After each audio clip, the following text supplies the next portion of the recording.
Yeah, filament's getting a little crazy too. This whole time, I've been hearing people saying that Amazon hasn't been shipping, and filament's getting a little hard to come by. I haven't been seeing that on my Amazon account, anyways. And then just over the last day or so, all of a sudden, you know, bam, there's either filaments that went up in price or out of stock, in stock in a month, in stock in 2 weeks. Right. Well, everyone's printing that PPE stuff now. See, this starting to annoy me a little bit. I'm going to be honest. I don't mind helping out, but I don't see anybody donating filament to the guys that are printing the stuff out. So it's like, okay, Well, I know a few people out there. I'm going to leave names out of it, and none of them are involved with any of the artillery groups. So the likelihood that anybody would know them anyways is probably relatively small. But I know a few guys out there that have been cracking some jokes and things like that, saying that, hey, this would be a great opportunity to get these filament companies to, just dump a lot of extra filament on us. All we got to do is, so why did he get like crossed out? oh, uh, I'm not even sure I can pronounce your name there, Arger88. The chatbot thought you were sending too big of a paragraph, maybe. If it's an actual, Ah, if it's an please actual, refrain from long and okay. It just popped up, and yeah, long messages, but it just seemed. I've got it set pretty high, so whatever it is you might have been trying to send was probably uh, a bit too big. I'm, My thing is I like I said, I don't mind the hospitals asking for it and stuff, but it just seems like now they're all kind of like, well, at first they were like, no, we don't want any of it, right? Then all of a sudden they couldn't purchase a lot of stuff. I'm like, oh yeah, okay, you can print for us.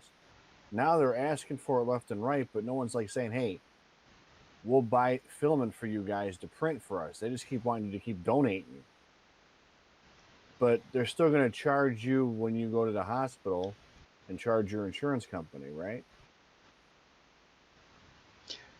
Just that's, saying.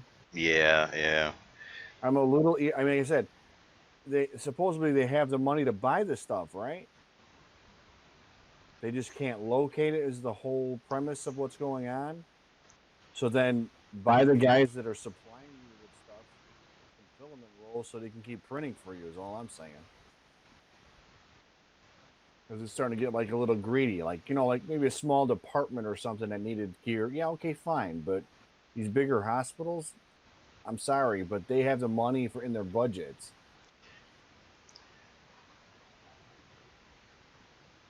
Azure, best settings for printing masks. Christopher's been printing a lot. And okay, I'm gonna be totally honest here. I haven't printed any. The main reason is uh, I have to stay on the fence with this. I believe that anything is better than nothing, but because I'm administrator on a lot of groups, I administrate a lot of websites and things like that. I can't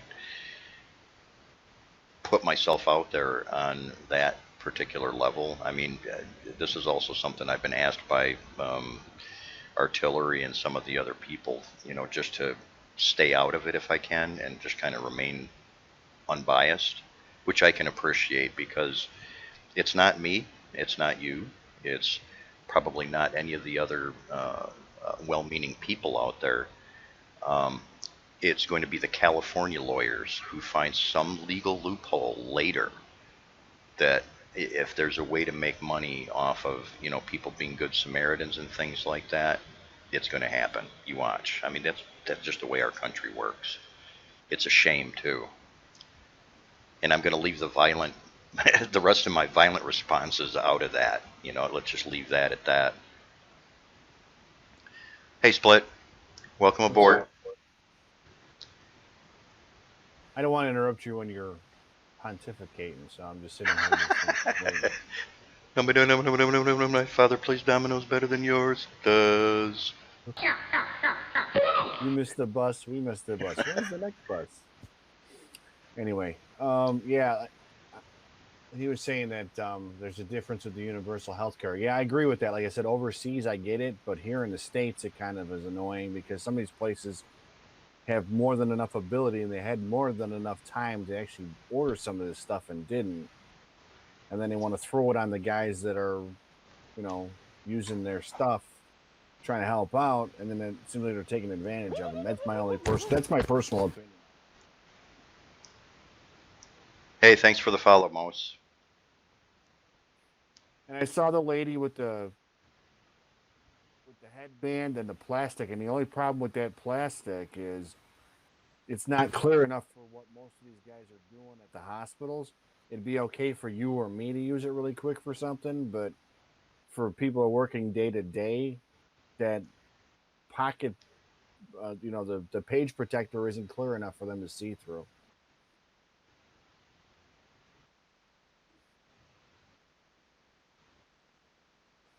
They need the transparency stuff, which is a bit better.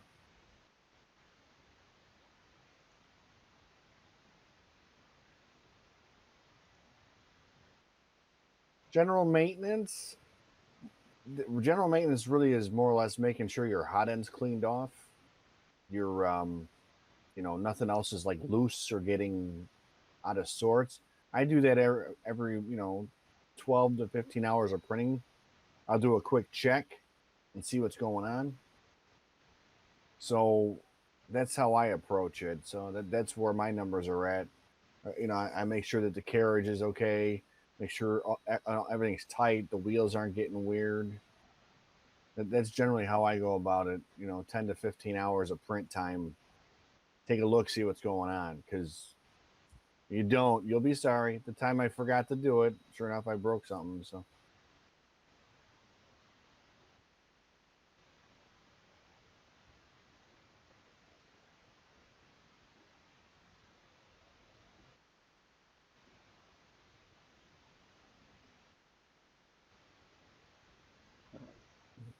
Lost my lab cam for a second there. Yeah, I see that.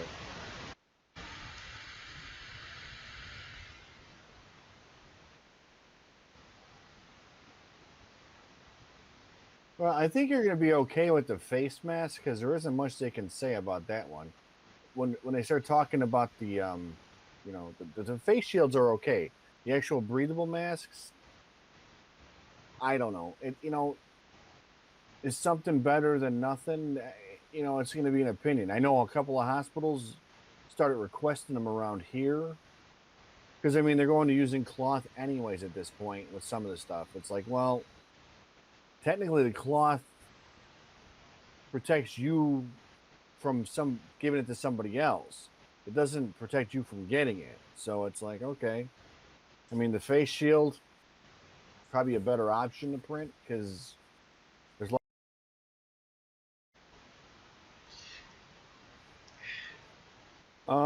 I got an Ender 3 is what that is. Ender 3 Pro.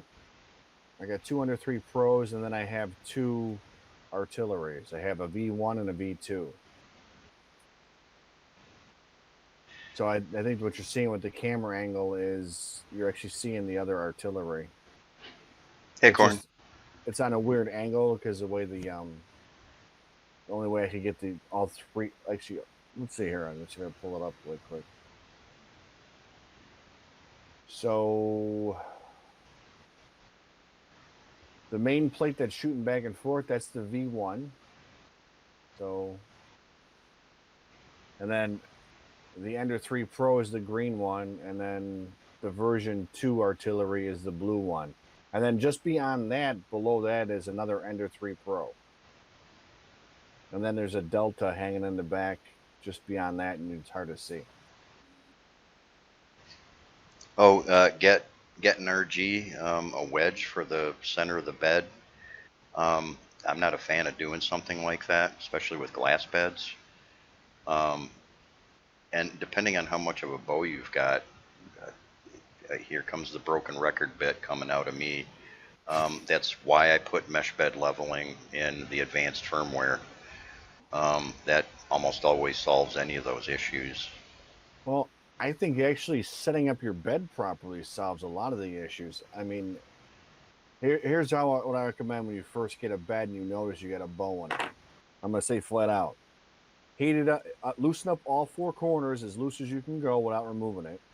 Heat it up to 80 degrees 2 times and let it cool down 2 times in succession, obviously. So heat it up 80 C, let it cool down. Heat it back up to 80 C, let it cool down. Then get it close to being where you want it in the way of putting the plate back down and level it at 60 C. I guarantee you're gonna get most of those bows out. At least 85 to 90% of the bowing that you get from that is gonna loosen up from the plate. Oh, split lid, getting into 3D printing, that's both easy and difficult. Going back to the 90s with regards to resin printers, my dad worked for a company that was actually doing resin printing for NASA. And I got introduced to it back then, and I've been waiting all these years for the technology to make its way to our hands. FDM printing and everything like that, that just kind of fell into place with the casting and the other model making that I do, and gaming. Now, here's the thing: if that doesn't work, and this is artillery specific, mostly because they actually mount them with epoxy, so those tend to cure and harden and pull in. So sometimes just taking the bed off and widening the bed frame holes will actually give you enough room for it to come back to where it needs to be instead of binding it and making the bow. So Yeah, that's the last resort after trying the heating up and cooling down thing, in my opinion. I was gonna point out I've already had more than one bed that, um, for whatever reason, just didn't line up, and no matter how many times you go through that heating cycle, it's not going to make any difference. Right. Not everybody, don't. If you decide to, go that approach and open the holes up on your carriage plate, take your carriage plate off of the printer. Yeah. I had a guy send me a printer that, he tried doing that, and if any of you have ever used hand drills before and ever had a drill bit grab onto something and shoot its way through, he actually Yeah. What? he actually punched a hole right through the base into the inside of the case of the printer, and fortunately he didn't hit anything. But he was like, Earl, it happened so fast. And it's like, just take the care. If you're going to open the holes up, folks, either put something underneath it like a piece of wood, or take the carriage off. Do. And don't get crazy either. One size up is all you need. Yeah. If it doesn't work with one size up, then there's something majorly wrong. But I mean, I don't know. Anytime you're talking, anything bigger than like, and I don't know, in my mind, 210 by 210, anything bigger than that, you're gonna wind up with a slight bow in the center, just the way it works. And I remember a lot of the guys that were doing it were not leveling with it being warm. That they'll turn it on and level it really quick and don't understand. Let it get saturated with the heat first. So turn it up to 60 C, let it sit for about 2-3 minutes before you even start leveling. That's going to save you a lot of headaches too, because it's eventually going to go back to where it needs to go to once it gets an even temperature on the glass.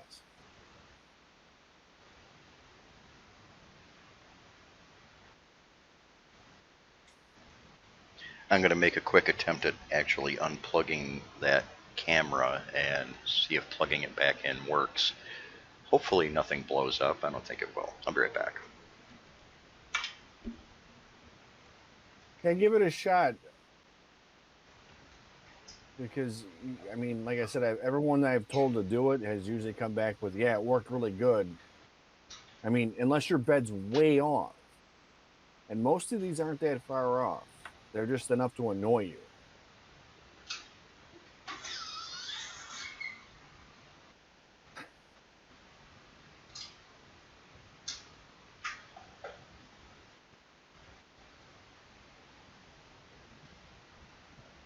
Yeah, we'll have to adjust the way that messes with people. Sorry, corn-fed.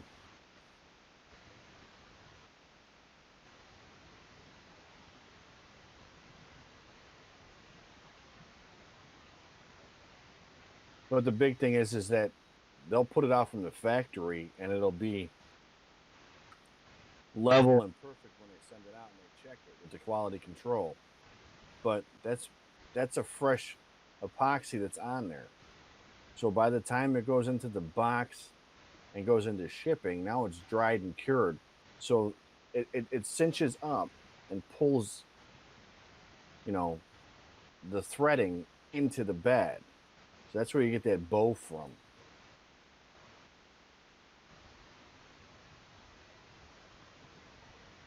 Oh, thanks, Corporate. Yeah, I.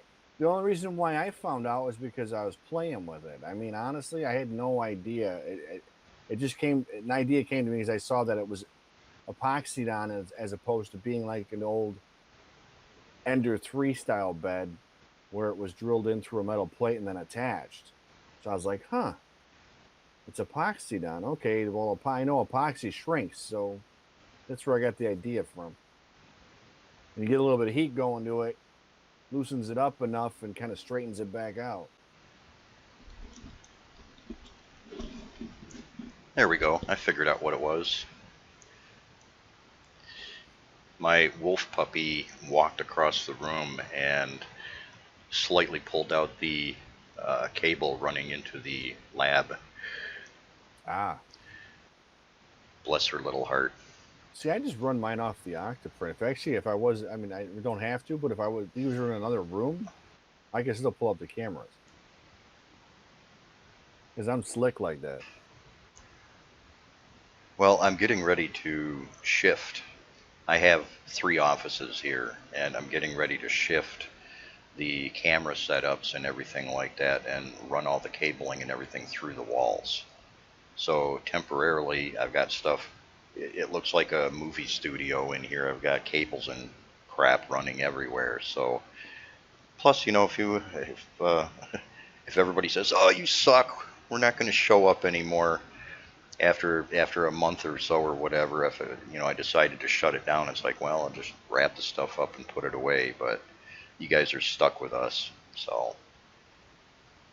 Honestly, I wouldn't wire your C270 camera up any other way than plug it in USB. No, no, no, no, no, no, no. Running the USB cabling and everything through my walls. No, I'm talking about the question in chat, bro. Oh, okay.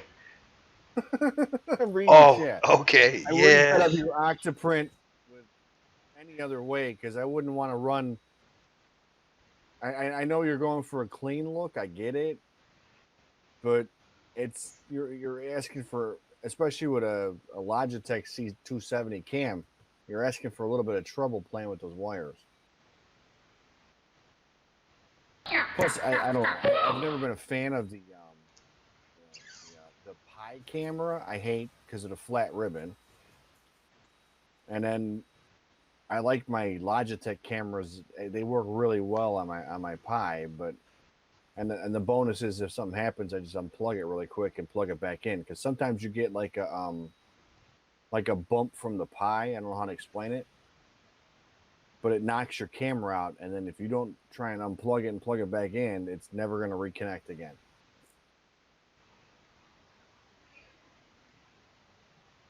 Yeah, Sir Malarkey, if the bed's not going to level out, um, like, try the mesh bed leveling. Just about everybody that has had problems with these wavy beds and stuff like that, regardless of the previous approaches that they take to it, it works. I wouldn't have did what I did and got it out into the wild out there for you guys to use if I didn't think it'd work. The the two the two artilleries that I have currently on the cam right now, those have the old um, version 1 and version 2 glass beds with 1 millimeter PEI on them, of course, too. But those were almost perfectly flat, and they didn't need the mesh bed leveling. However, the Geniuses and The other sidewinders that I got have the newer composite beds. Those, even though I wasn't having that much difficulty with them because of the way I print on a production level, um, that's what I did all the testing with the mesh bed leveling on, and it's perfect. You can't really tell. There's Well, now you're asking about the heating up to 80. You want to try and get the bed even out at 80, not just heat it up to 80 and then, oh, it's up to 80. Just because the thermistor says it's 80 doesn't mean the whole bed's 80. Yeah, that's So you want usually to leave it about 3 or 4 minutes at 80 to make sure you get the whole thing. Do 5 minutes. Do 5 minutes. Let it stay at 80. Let it cool back down all the way to room temp. Then another 5 minutes at 80 once you get to 80. That's what you have to understand. It isn't a quick up and down because the whole glass is not going to get it. And you're trying to get all 4 points where the epoxy's at to soften up enough to give out so that bed comes back into play. That's just trying to get the dip out of the center. I mean, some people actually have it raised up and some people have it lower. It depends on how it cured. yeah, corn fed.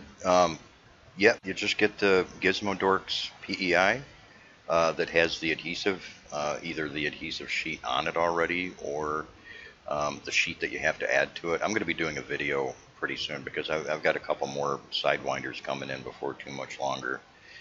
Um, uh, you just slap it right up on top of your existing bed.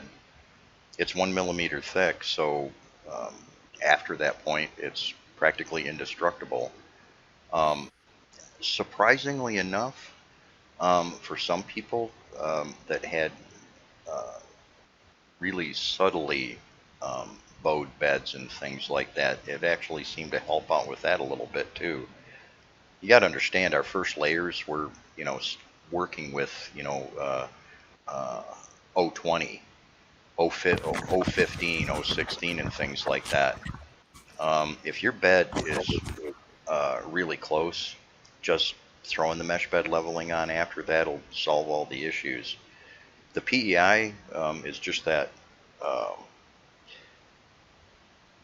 build surface that I primarily have on every printer that is in my farm and everything like that because I don't tolerate lifting prints. I don't tolerate uh, warping or anything like that. And when I bounce back and forth between different materials like PLA, ABS, or PETG or something like that, I don't want to have to go through and uh, reset my settings for those filaments or things like that, and I do not enjoy leveling beds. Yeah, anybody that's trying to send You don't like level on beds, really? anybody that's trying to send some really huge anybody that's trying to send some really huge text or something like that in the uh, chat, there's a limiter on how much text can be sent at once. I'm going to refine that after we're done with the stream and everything like that. I'm going to see how much it's actually killing you guys for. And we don't mind you asking questions. It makes the chat that much easier That answering questions than it does sitting here looking at each other. So, yeah, I mean, that chat bot is there to stop the ones showing up every now and then that we will get eventually. Oh, hey, Tricky, thanks. Appreciate that. Um, the chat bot is supposed to stop all the naughty people that uh, uh, shouldn't be doing what they're doing. causing problems. Yeah.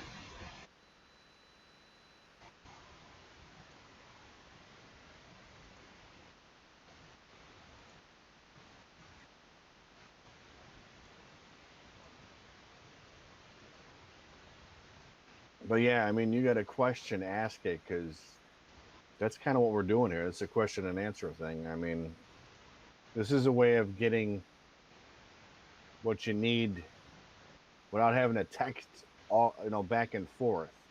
So you can get the answer, and we can kind of show you if we need to. We have kind of a way to reference things. So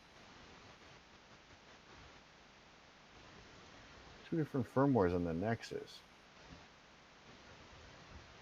Well, actually, there's what?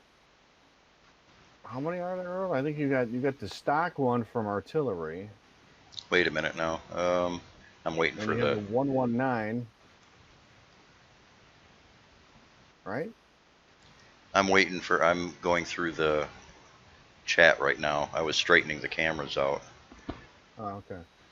I'm just trying to Um, remember how many firmwares you have. I thought I thought it was oh, like two, I honestly. I see it. I see it. It came up.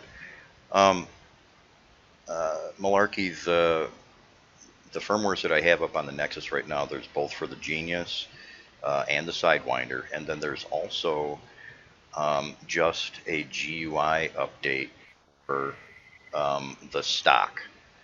So if you don't want to actually open up the printer and uh, flash the actual firmware, in other words, if you're just fine with the firmware as it is, but you want the real pretty GUI interface, that's the other set that's up there.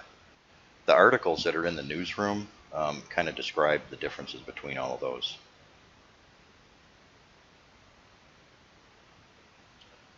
Speed corn-fed, you can try. 9 times out of 10, what I end up doing on my end is I just bump the speed up, and that's all I have to do.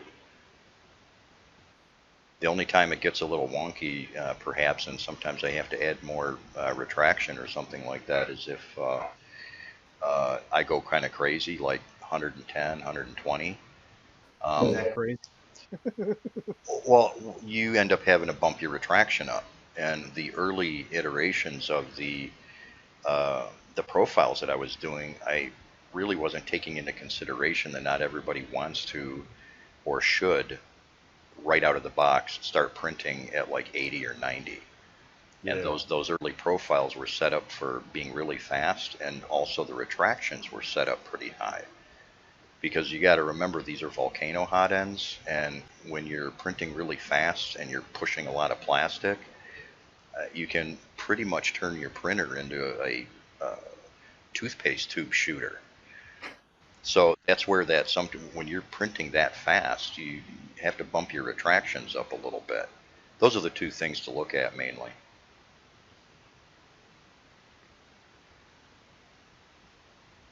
And regardless of the slicer, whether it's Cura or Prusa Slicer or Simplify 3D, across the board, it's almost always just altering the speed.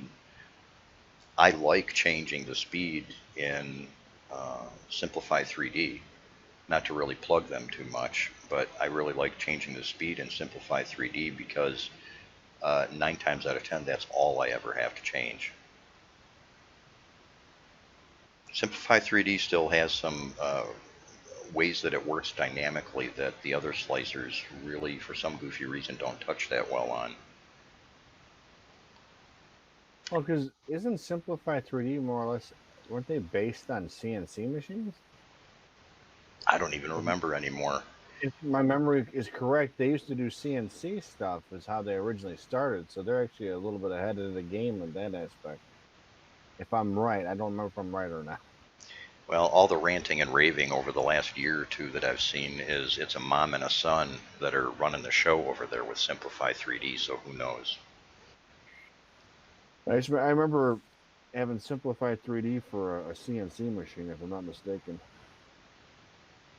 But that was like before I had 3D printers, so, and I was using somebody else's gear. So.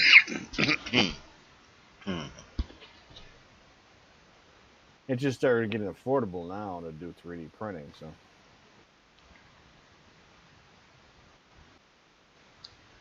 13 messages were deleted by a moderator. wasn't me. No, it was just the happy little chat bot telling me, that it's doing its job in the background or whatever.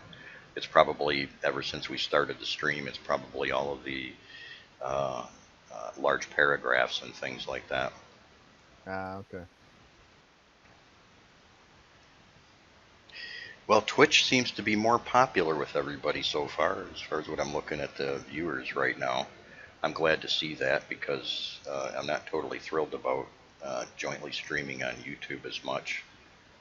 It's just not as much fun. There's going to be other features and things like that that I'm going to be putting into it that are kind of Twitch based.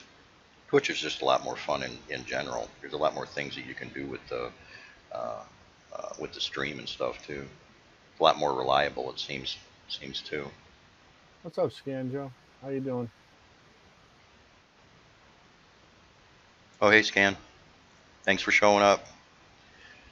Appreciate it.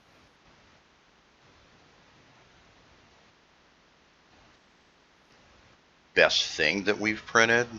Wow. Um, I've been doing this for 5 6 years actively, on a schedule and semi-production and things like that. I do a lot of uh, gaming terrain. I do a lot of 3D modeling and stuff like that too, as well as jewelry. So it's kind of really hard to tack it down to, just best prints. I like to say all my prints are the best because I've already put all the time into refining all my profiles and everything, and it's kind of like another day in the office when it comes down to preference. Um, a lot of my jewelry and stuff like that I've done over the years, but that's kind of also venturing into the realm of resin printing too. As far as favorite uh, FDM prints go, for a few years I was printing almost exclusively with wood filament. And I'd probably say some of my more favorite stuff that I've got out there has all been made out of the wood filament. I might have one I can pull up for you here. Hang on just for a sec.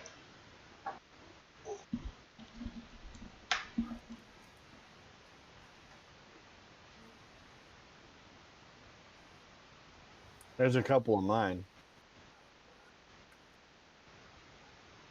There's a couple of my favorites right there.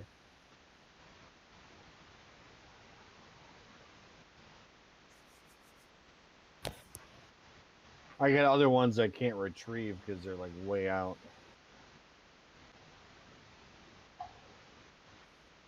It's a box.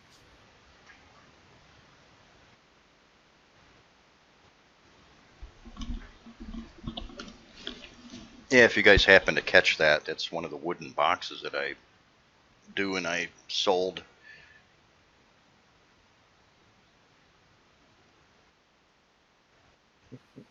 Right? You know where Django's head went. Well, I wood can't explain the minimum extrusion distance window in Cura. I don't know. Can you, Earl? minimum extrude. That one's a little over my head. It works when it wants to. How does that sound? Guys, Cura has Don't fuck with it. That's the only way I can explain it. Sorry. what I do is I all of my profiles for years. I had almost exclusively Prusas, and all of my early learning, Anyway. all of my early learning was done on the Prusas, and I got used to using Prusa Slicer, and um,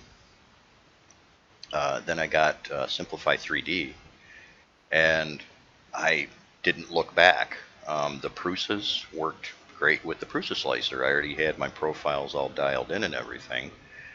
And once I got Simplify 3D, I kind of rebuilt everything from scratch.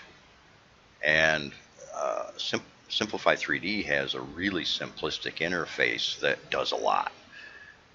And those distances and things like that, I got used to working with those numbers in there. And when I started working with Kira, um, and this is probably going back when I was working with Wanhao, um, uh, I worked actively with Wanhao for 3 years, both for the company and with the company. Um, I couldn't get Kira to work on a regular basis from version to version. I always ended up having to go back through and rewrite stuff, and I do not enjoy doing that.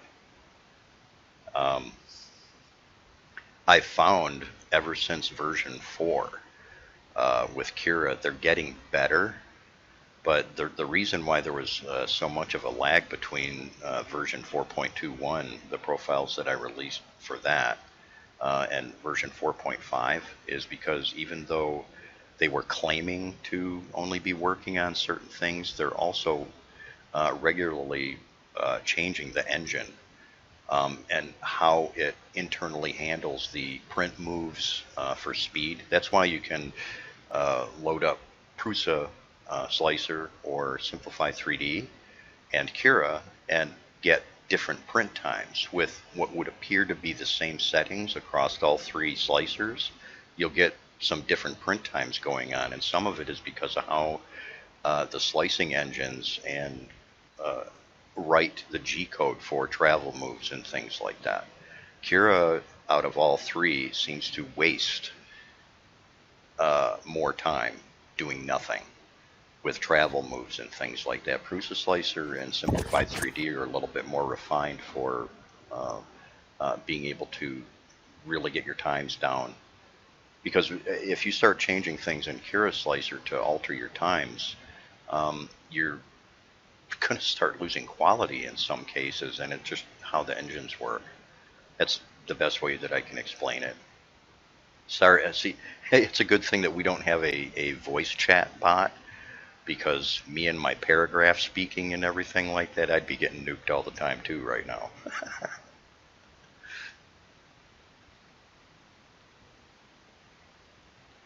I'll be right back, folks. I'm going to refresh my coffee real quick.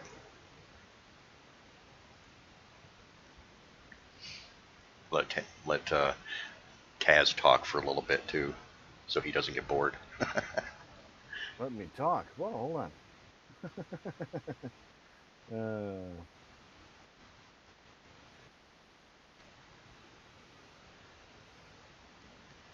Yeah, it's good for explaining, but some of the stuff I don't even mess with in Cura because it's like, it seems like if you mess with something that is already set, you wind up with more problems than you need.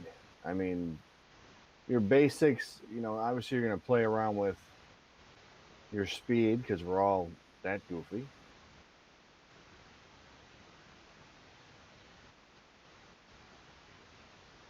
Sorry, I'm watching to see what the chat got rid of.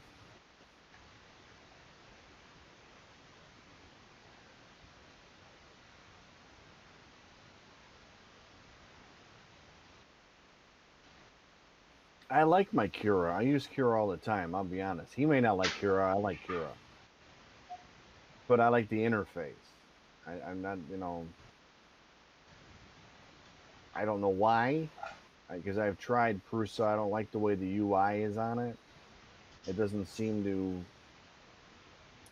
How do I put it? It doesn't seem to work the way I like to function. It doesn't put things where I think they should be. And I'm like, I don't like having to switch screens and have to click on this box or that box for what I want. So that it's just personal preference. And that's the big thing is everyone's different. So to me, there's not a right or wrong answer for a slicer a lot of times. I don't think there's one better than the other in that aspect. It's what works for you is what's going to be better than the other. So if you can wrap your head around it, you can make any of these work. And I want to say that with almost all of Earl's profiles, every slicer that I've used works a hell of a lot better, and I don't have to do as much guesswork in getting my settings where I want. Because we have a little bit of a disagreement on how we do our retractions and stuff, but that's preference.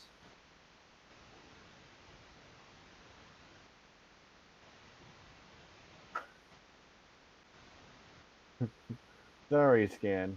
We'll have to get that worked out.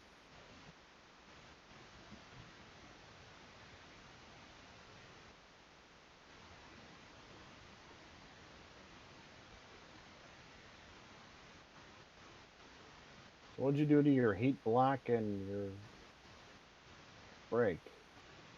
I don't know. I'm gonna go with Jim because that's the last of what I can read on there.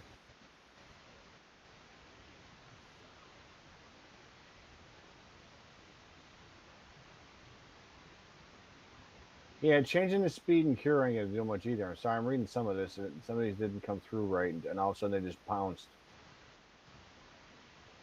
But yeah, you actually have to change not only the speed, you want to change your, your infill and everything else. That's going to change your overall speed. Um, so how fast it goes over your infill and so forth is going to also be an indicator. Just putting in like, oh, you could put in 140. You're not going to get 140 with a lot of your movements.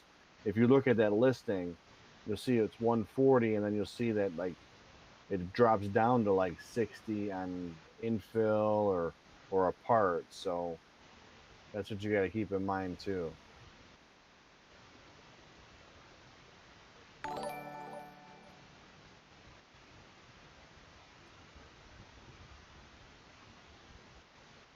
Okay, a lot of you guys that are using the all metal for PLA have to understand. I don't care what anybody else says. You're gonna need a little bit of some type of oil, like canola oil or some type of vegetable-based oil, to lubricate that hot end. It doesn't mean there's anything wrong with the setup. It's not a band-aid or cover for anything. You need to get it going because the all metal hot ends don't like to, it likes to stick to PLA. So PLA will stick to the sides of an all metal hot end. It's more or less for PETG or PETG, however you want to say it. Your ABS, your PC, those are the ones that all metal are really designed for. PLA isn't designed for it. So what I normally do is I actually run it here. Let me show you pics. Let's see if we can see the one. Let me try and pull up one of my printers so you can see what I got. Okay. So that top portion that I have is actually an oiler.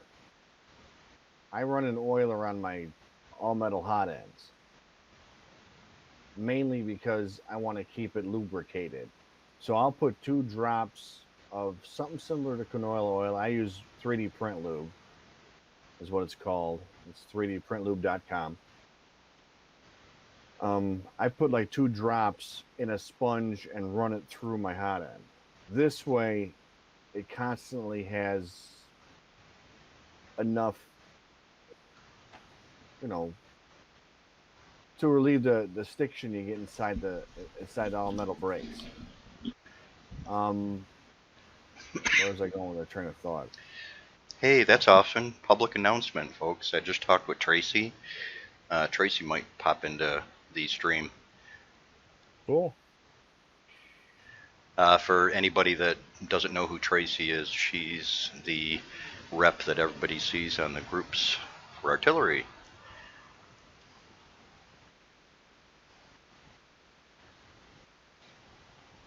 There's a better shot of it. Let's see. But yeah, for the all metal, I use an oiler, and about every 5 to 6 hours of print time, I'll drop 2 drops into the sponge and run my filament, and it just keeps me from getting clogs and aggravation. I guarantee you, it's great. That's actually teal, Tricky. That's TTYT3D Shine Turquoise is what it's actually called. Believe it or not, it comes really close. It's a little bit lighter than the anodizing, but not by much. I like it. Hey, Tarnak and Scanjo. Yeah, the bot, I've got foul language taken off of, or the bot is set up to take a little bit of swearing off of it. I'm going to refine that a little bit.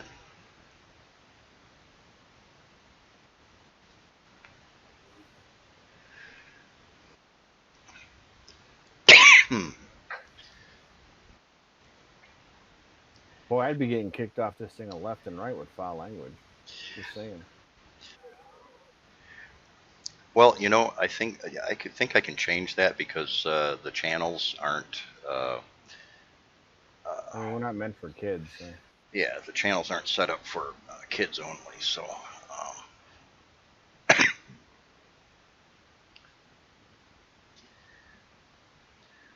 hey, how do you guys feel about a Twitch perk for being able to swear? You got to show up for 5 streams and then you can start swearing. There you go. Or else you have to spell it out long form, like skip each letter before you put it in. Up until then.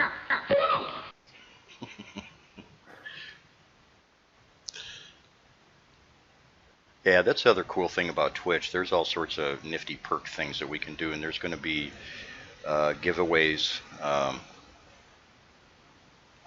merch. I don't think you're gonna be missing nothing with S3D if you don't upgrade. For It's actually better. I didn't notice. I've had every version of Simplified 3D ever since whenever. And after version 4, I didn't notice any difference. I haven't had to change anything. The difference is they changed one piece of code so they can say they changed it and keep charging you. That's all it is. Oh, sorry, Mike. I meant to respond to you when I saw that. That was kind of right in the middle of when I was goofing around with the cameras here. See, CFW. My mind is slipping. CFW. Custom firmware. Yes. I've got a couple of GUI variations. I've got like some really, now if you look at the style that the stream is in, the blue glowy and everything like that. I've got a really cool blue glowy GUI that I'm going to be putting out. And maybe a couple other GUI variations just so people can, get some different icon sets and things like that. As far as the firmware goes, Marlin 2.0, that's almost a stream all by itself. Marlin 2.0 is a versioning train wreck right now, and the artillery printers that we have, as they are, they don't need it. There's no benefit from running Marlin 2 on these printers. And in some cases, as some people have found out that are kind of playing with some of their own versions of custom firmware right now, in the wrong hands, or if you start enabling too many features, you start running out of memory space, and that is directly related to the 8-bit boards that these printers are based on. Version 1.19 is the end of the road for things that we should be able to do with these printers, unless you put a 32-bit board in the printers. You mean like I did? Anyway. Well, I've already upgraded. Well, I gotta skip past your firmware. Excuse me. You don't make nothing for me. Artillery in the future, and I mentioned this before on a test stream, artillery in the future will, how can I say this without freaking people out? They're going to be doing 32-bit boards. This is, direct from their developer. But it isn't something that we're going to be seeing like in a week or in a month or something like that. As soon as I find something out and I'm able to release that information, I'll let you guys know, but it isn't something that we're going to be seeing right away. Well, and the 8-bit board works fine. The stock printer works fine the way it is. So don't get me wrong. Mine was mainly because I like to tinker. It wasn't because I needed to upgrade. It was because I wanted to upgrade. So the big thing I want them to get straightened out is that blocking the M600 commands. That's what irritates me. Yeah. I want to be able to do my filament swap without wrecking my print, and I'm not having to jump through hoops to get it done. That was the main reason I actually played with the 32-bit board, because I was gonna get a screen anyways. So I figured, what the heck, why not?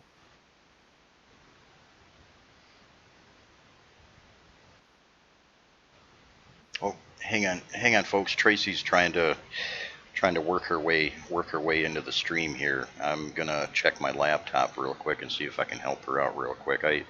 Um, we use WeChat for communication back and forth with the business that we do back and forth.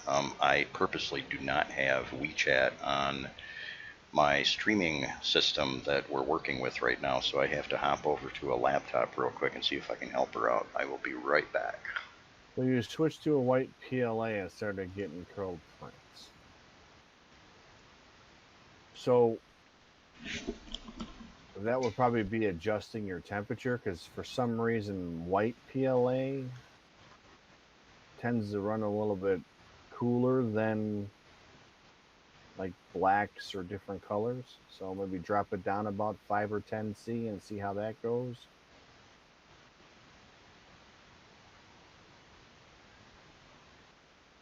Sometimes you gotta play with the temps a little bit, even with different colors. It's just something with the pigment does it. So yeah, you brought it up. 9 times out of 10, you want to bring it down, believe it or not. I know it sounds counterintuitive, but it actually does better, like 5 or 10 down from where you normally print at. So like if I was doing my normal PLA in any other color, I usually run about 205. When I run white, I usually drop it down to about 200.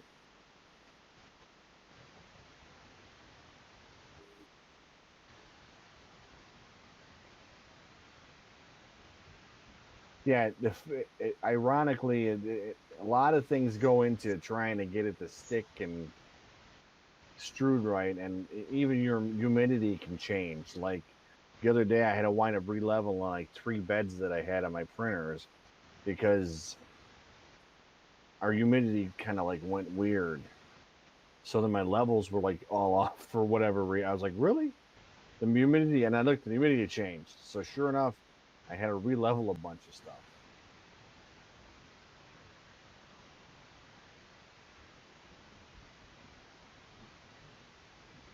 I normally don't have to relevel that often, but like the problem is like this time of year, bouncing around with temperatures is going to make a difference. Now, what you need to make sure with your printer is that you're at least 50% compressed on your springs or better. So if you got them really loose, where there's your level is actually up, you might want to adjust your Z sensor to make sure you can bring it down so you're 50% compressed on those springs. Because if they're up high, you're going to get all that slop, and then every 4 or 5 prints, you're loosening up the wheels just from a back and forth motion. So that's something you got to look at too. It's hard to wrap your head around, but it's they got to be 50% compressed for them to work properly.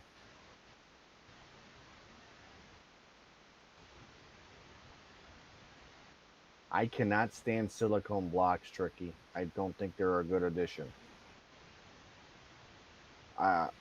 There's a point to being too rigid, and when you're too rigid, it doesn't give you enough leeway.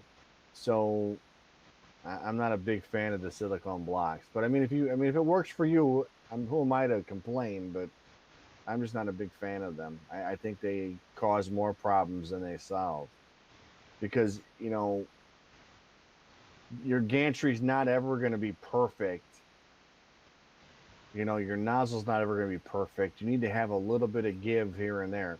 Now, some of the softer silicones maybe, but I've been watching these guys print up like, you know, TPU and really stiff stuff with a hard shell count, and I think it's just screw everything up.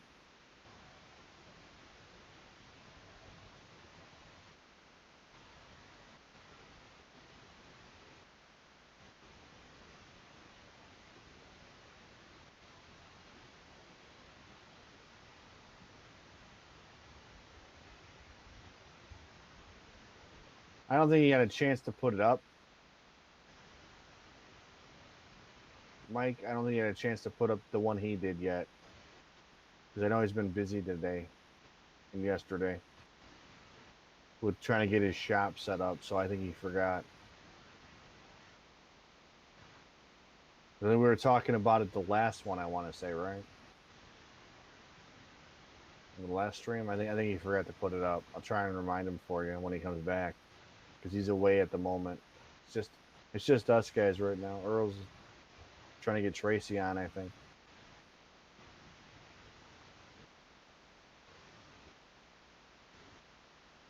Have a good one, Smirlarky. Thanks for joining us. Appreciate it.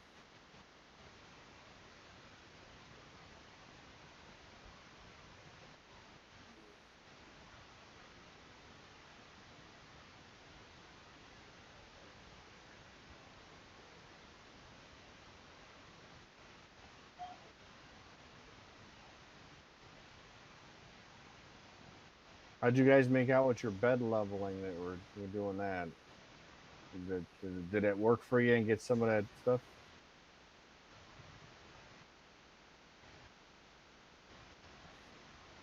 I've heard it can be good for it, and I can hear it can be bad for it. So, honestly, I'm gonna put that out. I don't think it goes either way.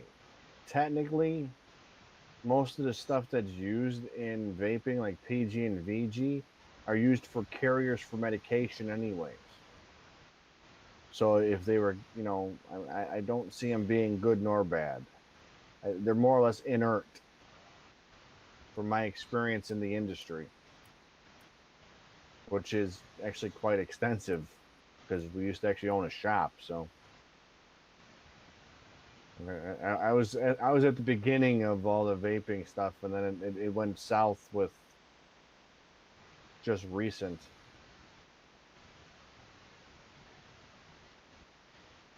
It should have never been classified as tobacco, but there was a choice. It was either going to be pharmaceutical or tobacco. And if they went pharmaceutical, then you'd need a prescription to even do it, which was silly. So they weren't going to let us get away with just having our own category for vaping. So it is what it is. I mean, why is it 95% safer in Europe and the demon here? I don't know. It's one of those weird things. But this is my own personal opinion. It has nothing to do with anybody else. So I want to put that out there.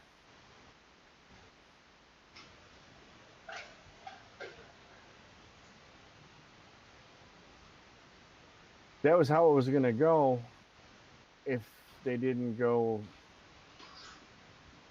Yeah, and they shouldn't level it that way, but they want to keep their taxes. That's what all it amounts to. That doesn't amount about your well-being or health. Let's be realistic. It amounts to how much they can get out of you. Sorry about that, folks. Their stuff. So.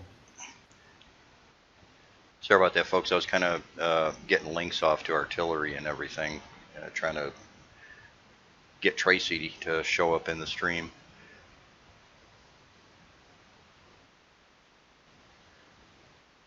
And I'm just catching up on chat right now. So. Yeah, we kind of straight off topic a little bit with vaping, but.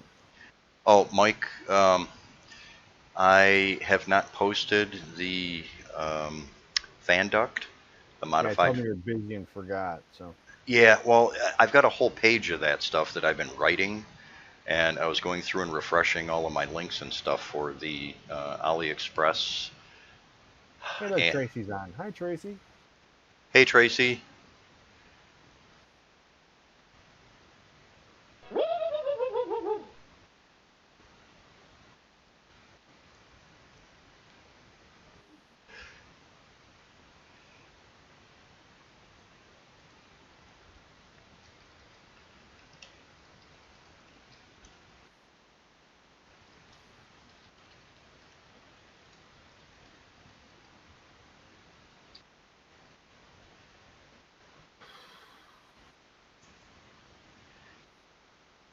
So you got quiet. You still on, Earl?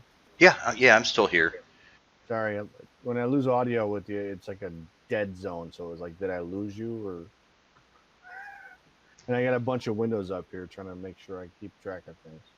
No, I'm also going through chat and uh, rereading all the chat that I missed and everything. Well, you weren't too far along. It wasn't too bad.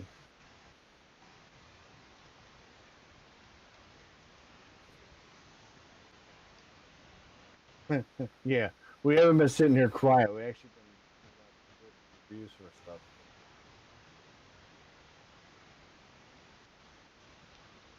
Been showing off our printers as well.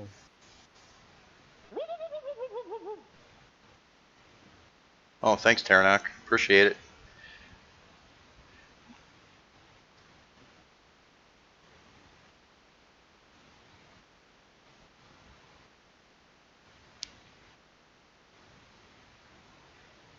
But I'll be right back in a second. I need to do Yeah, something real quick. yeah. I don't have a get coffee for you, so That's okay. I get it.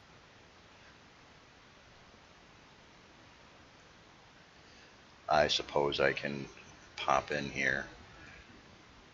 There we go. Hello, hello, hello, hello. How's everything going over in China, Tracy? Inquiring minds want to know.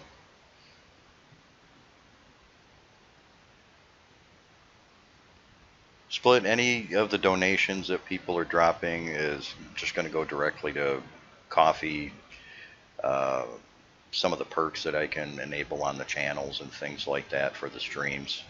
The streams are going to be uh, regular. I'm going to be doing a weekly themed stream where we can approach things like slicers, slicer settings, setting up, troubleshooting, and things like that relating, to the artillery printers, as well as during the week. I'm probably going to be doing for a couple hours a day, a few days a week. I may do it every day. I may do it all week. Who knows? We'll see. It's all dependent on how much you guys like having this happen. Um, I don't mind doing this every day. I'm here every day, so I always have almost a couple of hours because of the time that I spend handling the groups for you guys on Facebook and some of the other places. This is actually easier to work with because I can show you guys in a pinch. I can give you direct help a little bit easier. As an example, just say I'm trying to help you with your Z sensor here. Um, and we want to talk about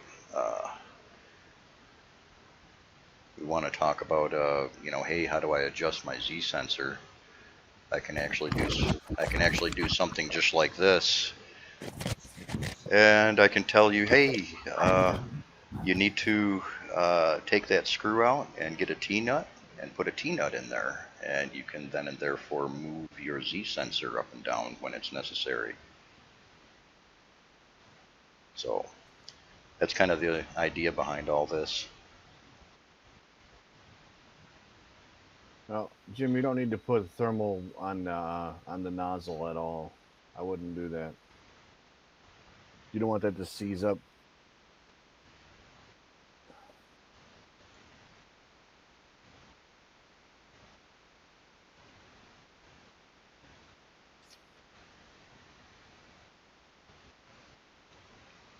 I don't know how you think about it, Earl, but I don't think you need to put the thermal compound on the nozzle.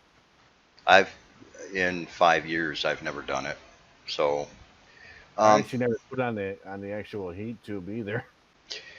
I will say some hot ends. I mean, we can get really technical with this if you want. There's going to be some hot ends out there that it's maybe necessary. But okay, if that's truly the case, I haven't had to do it on any of the different printers that I work with, so that's going to be up to you.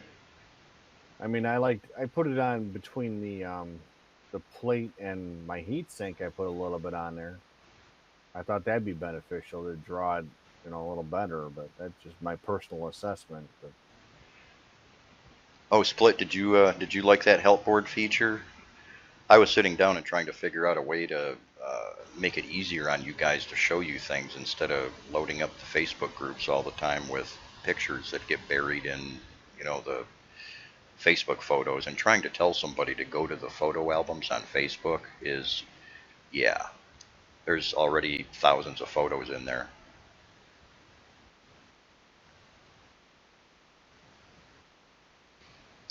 As far as the thermal paste, it can't hurt.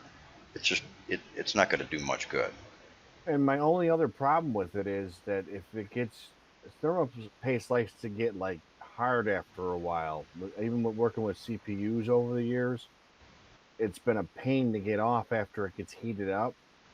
And I don't want you getting stuck having to trying to strip out the threads or break something and try and get it back out if you have to take it back out. That's why I don't really like using it. It's almost like a thread lock at a certain point, and it's like, okay, you really don't want it in there because you might want to take out that one for a new one. It's a possibility. But yeah, like I put it behind the heat sink to the aluminum plate. I put some in there like a drop, like almost like a CPU would be. That's what I do with the thermal paste, because that way you're drawing the heat away from the area where you don't want it to melt.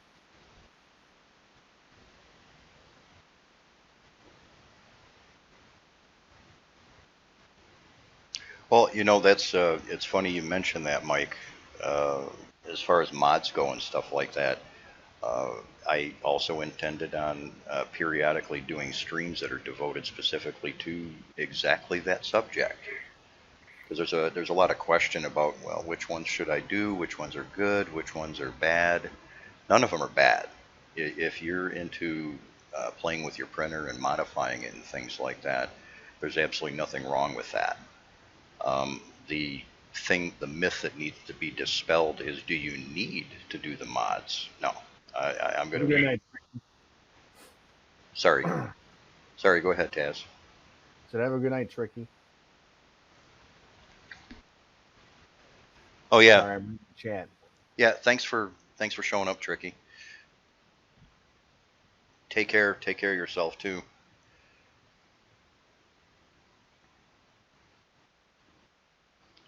Yeah, sleep is a foregone conclusion here.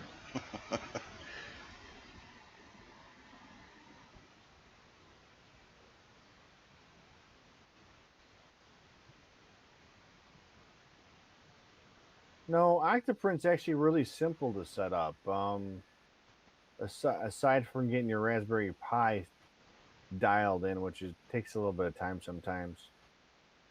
The biggest problem people have is setting up the Wi-Fi on it, which is actually pretty simple if you read the instructions. And then after that, it's just flashing an SD card and setting your stuff up. It's relatively simple, and they got decent instructions on it, so you should be okay. I got one on each printer. Literally, each printer has its own Pi. I know you can put multiples on it, but I always want to zero out. Cornfed, I have so many printers here. Um, Early on, when it was just primarily Prusa's and some of the Wanhaus that I was working with, I ran Octoprint. I'm at my studio and I'm at my line all the time. I don't need remote printing.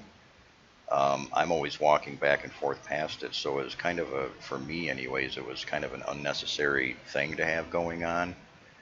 And uh, one or two printers, for me, it was easy. When it started getting into 10 printers, 15 printers, 20 printers, 30 printers, I think the most I've ever had going at one time was kicking up into the 30 range. Um, I had so much software to deal with on so many different computers as well. I run a 3D studio. I run a casting foundry. At any given point in time, I've got design workstations. I've got other workstations for gaming. Um, and in this particular case here, I've got a streaming workstation that I'm working with. Um, one more piece of software for me at that stage is just one more headache, or one more thing that potentially could go wrong. And when I was on a production schedule, I couldn't afford to have downtime. So ruling out a piece of hardware versus a hands-on approach of actually being able to walk by and deal with the problem individually on a printer was a lot easier than let's see, which printer is this? 17. Run. 17. Nope. Oh, shoot. It was 12. So for me, it wasn't efficient. Um, I liked running Octoprint when I did on just a couple of printers or a few printers, but when it started to get into a whole line and everything like that, it gave me more grief than it was worth for the way that I do things here. If there's ever going to be anybody that can be construed as a troll, like a cave ogre or something like that, you're looking at it right here. I almost never have to leave the building that I'm in. There's loft living here. I've got all my offices, my workshops, my foundries, and my warehouse all in the same location, so I never have to leave.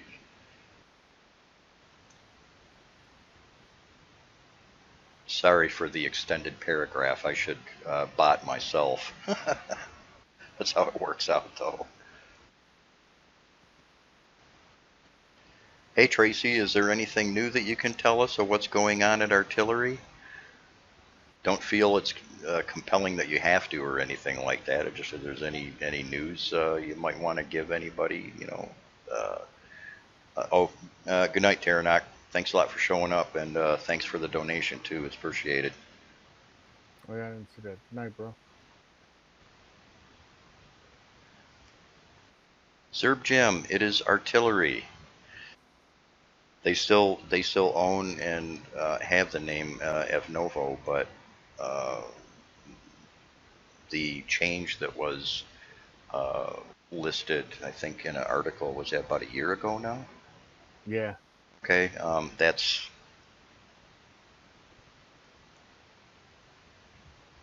that's not a that's not really valid anymore. It's Artillery 3D. They kind of drifted back to it.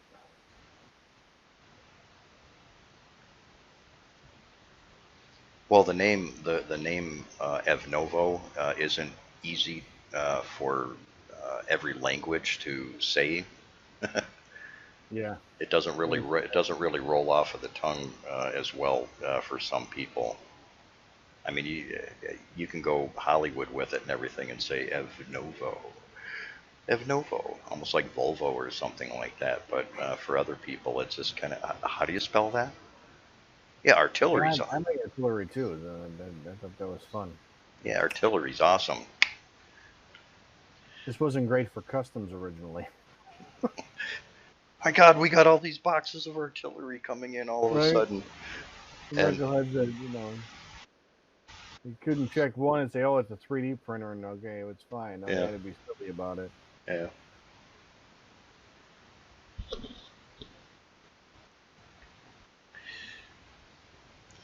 Anyways, well, we've been going on.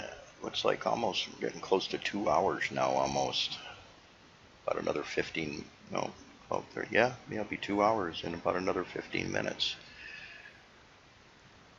Hey, we cover some decent subjects, so Yeah. there's that.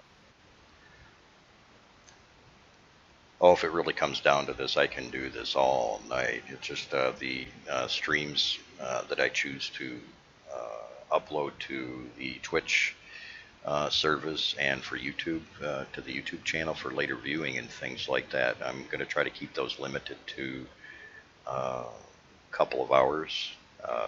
That'll involve some editing and things like that, as well as some markers. if we're doing uh, the themed streams and things like that, they'll be up as they landed for the most part with some markers during the stream. So if you want to get to specific information, you'll be able to. More work, but it's okay.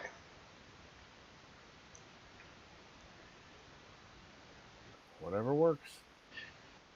Facebook so far, I just checked Facebook a minute or two ago, and Facebook is being pretty quiet. I'm really surprised. It seems like Don't say the Q word. Never say the Q word.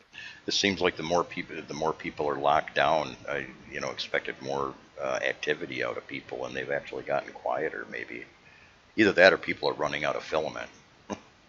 We had like a whole week there where people kind of lost their minds.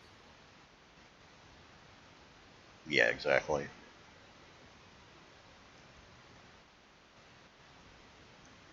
Mine's kind of a hobby, so his is more of a living. Mine's kind of a hobby. I'm going to clarify a little bit. I don't 3D print for a living. I 3D print as a tool for the other work that I really do. Like I said, mentioned previously, I own Casting Foundry. I do a lot of 3D model work, specifically, directed towards the gaming industry and stuff like that, as well as archaeological research that involves, we're just going to say Vikings, Northern Europe, things like that. The 3D printing is a tool that I use for those aspects of my businesses and things like that to get stuff done. It's like with the resin printing, that applies mostly to the jewelry and stuff like that. As far as FDM printing goes, that's the gaming side of things, the terrain, miniatures, and some super secret projects that I really can't talk too much about just yet. But you guys will see that stuff a little bit later. Zerb, I would love to play the Immigrant song during the stream. The only issue with that is there's all sorts of copyright hits and stuff like that, unless as we get more subscribers and more followers and things like that on the streams, Twitch anyways will allow me to put a couple of features in that can let you guys pick songs and start playing songs during the stream. I'd love to see that. But just outright, I mean, I've got just about every Led Zeppelin tune on my system here. I could throw up just about any tune anybody could ask for, but I don't dare do that during the stream for that specific copyright issue. Because that and YouTube will bang you for it too. Yeah. Yeah, as long as it's actually done through the apps that I can enable in Twitch, YouTube can't do or can't say anything about it. But until that point, my hands are tied with that. I got something for corn fed on that. Hold on. I got some wine glasses for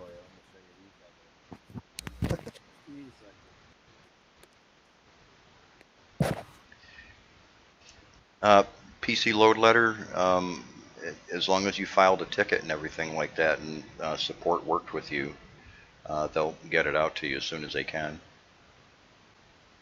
Depending on where you're at, too, this may or may not apply to your situation, but oh, awesome, that's cool. Yeah, you're just waiting on the mail service then. But depending on where you're at, Tracy can usually get the warranty parts and things like that. If it falls under warranty and stuff like that, there's different locations that she can get that stuff out on.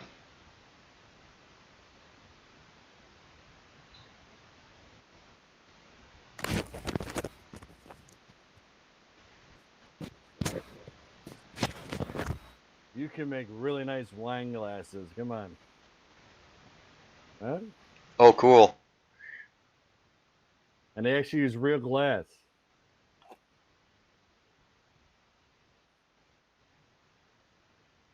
That's the way to drink your wine. Now, that was obviously a two-piece print. That wasn't a multicolor print, or was it? No, this is a single print. Okay. But I actually used rub and buff to get the accents. So it was all printed in a silver, a nice silver for the dragons. and then I use rub and buff on the leaving to give it kind of like almost like a gold leaf effect. Oh, that's really cool. Nice. That's how you sell wine.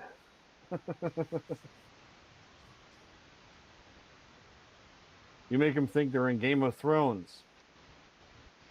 Dun, dun, dun, dun, dun, dun, dun, dun, dun, dun, dun. Hit that, YouTube.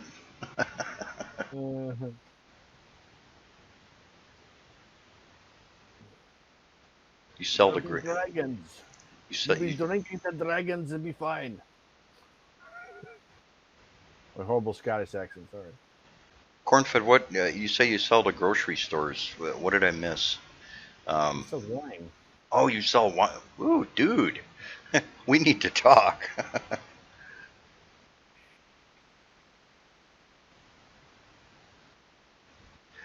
There's a couple of pieces. Buy it by the box, so that doesn't count,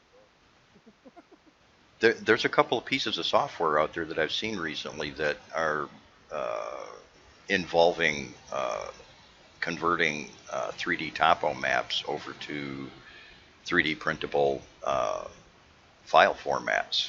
You might have seen it already. If not, I'll try to dig it up and put it up on Facebook for you guys later. No, I've seen it. But then, or you could do like the winery logos. That'd be something to do in 3D printing.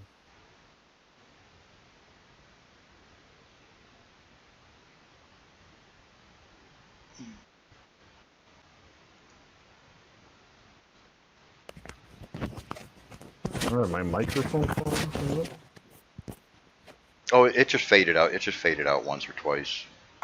It hasn't been happening very often.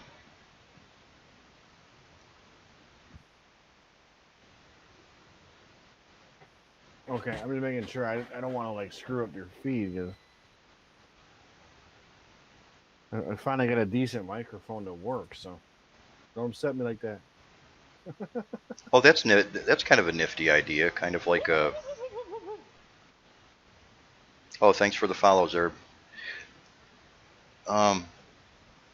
Yeah, that's actually kind of cool. If you had markers and things like that about regions and things like that where the wines come from. I mean, you could do that with any product if you think about it.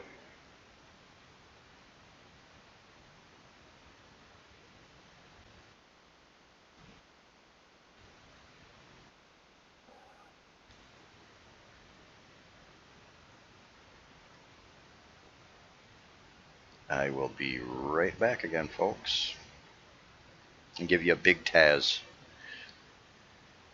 Still, well, with any luck, after this is finished, I'm gonna get the cardboard Calvin put together and the cardboard Taz and the cardboard Fen for use later. But cardboard Calvin's gonna come first.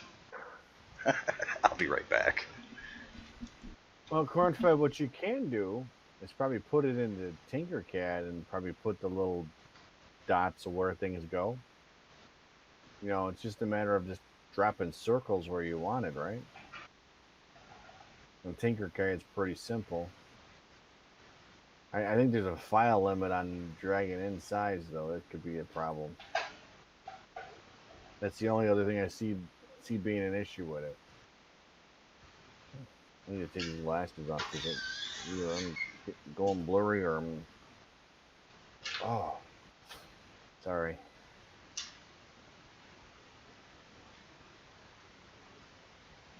But I'm telling you, these will sell. I got people trying to steal them from my house.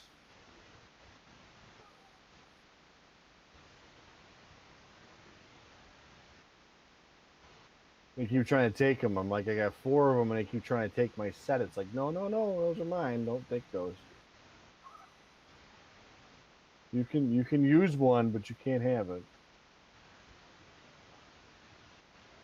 Because I think it wasn't that bad of a print either. I think it was only like 6 hours, which was actually, and they were printed on the artillery too.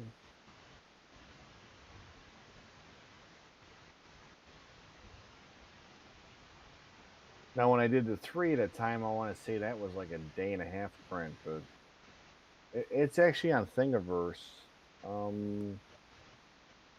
don't know if I have the link to the file or not. See what it was. Remind me. I haven't had it in a while.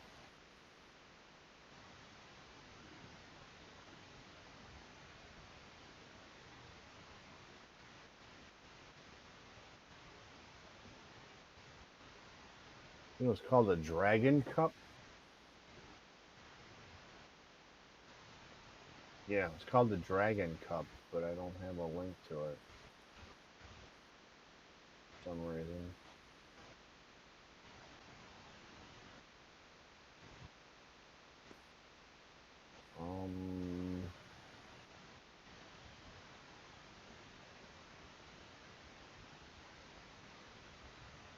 I don't remember where I downloaded it from, in all honesty. It's been a while.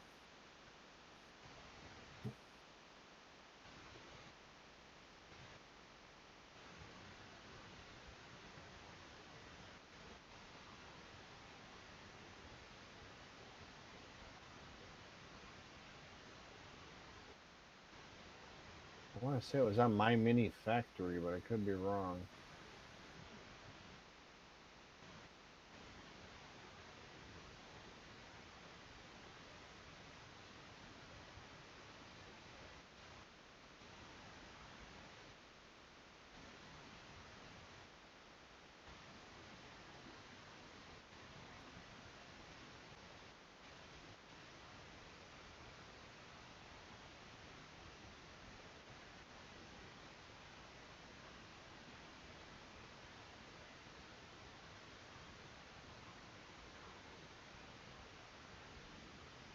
There we go.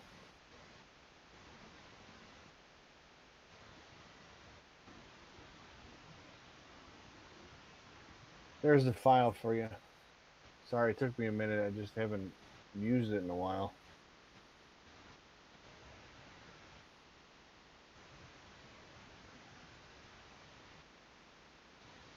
Was it on Thingiverse? Because I didn't see it. I know that was the original place I got it from.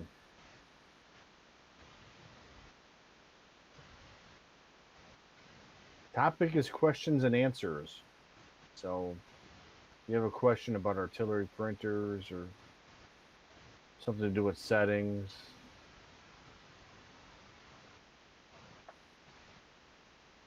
That's cool, as long as you found it. Always remember to tip your designers when you have a good design.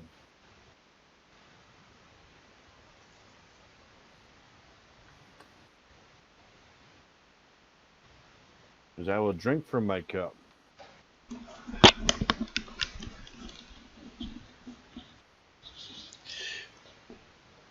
Oh, free advertising for A&W.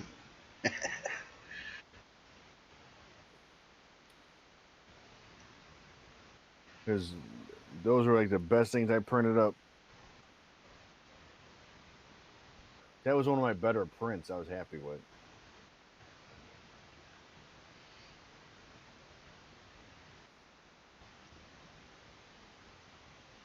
There's always going to be serious lag in any of this stuff just because of the way it works. So, Yeah, part of it right now too is everybody is home.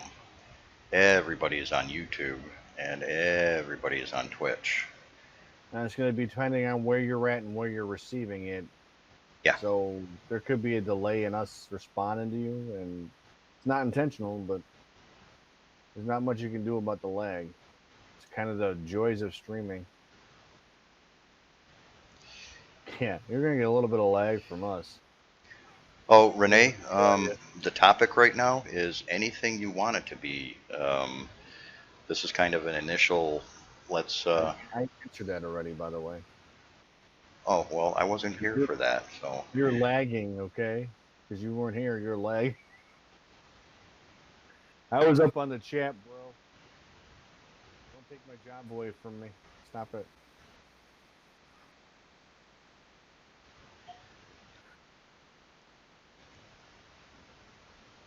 There you go. Here's your question. You can take this one.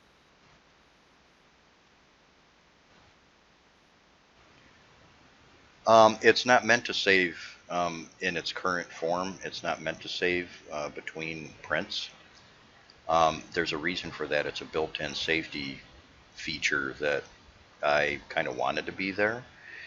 If you, for some goofy reason, set your live Z once and you go back to it again and just say you start setting a print or you start printing again, and for whatever reason you're not getting good adhesion again or something like that, it may be something else besides the live Z. There's also kind of a preventative measure. Live Z is meant to use on the fly at the beginning of a print. That's all it's used for. If you carry that over from print to print, it will give you the potential for crashing your bed. That's the same kind of the same reason why you should not, under any circumstances, use mesh bed leveling and live Z at the same time. Because as soon as you either go to mesh bed leveling, it clears out anything that you temporarily had in your live Z adjustment, and vice versa. If you mess with the live Z after you've done mesh bed leveling, it resets your mesh. That's, again, it's to keep your nozzle from crashing down into your bed.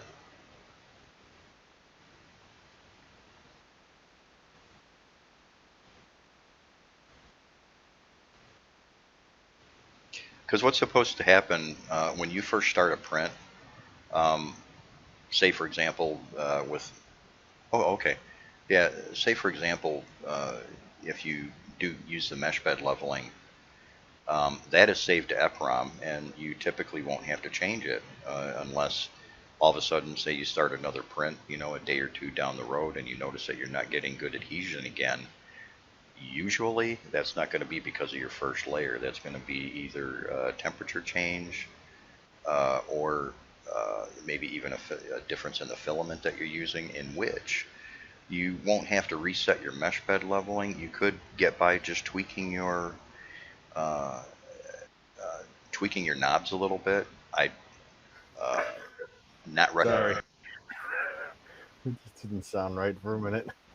Yeah, I thought about that. I was trying not to bust a laugh while I was saying that either. Okay, let's scratch that. Don't play with your knobs. You know.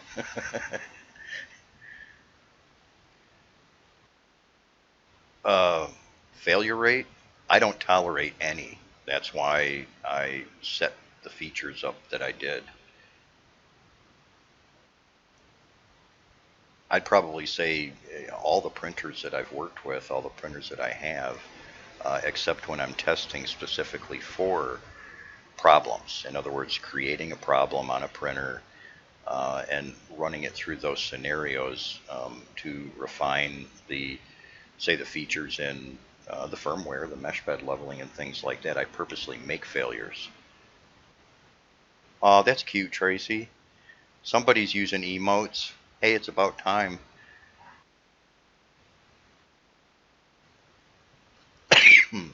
I can come over and increase your failure rate. I'm really good at that. Failure is an option in my book.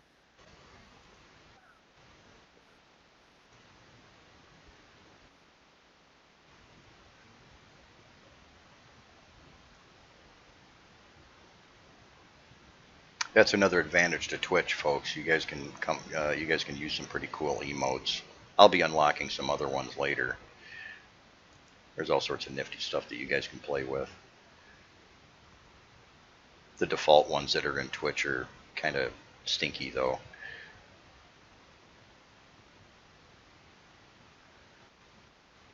Indeed.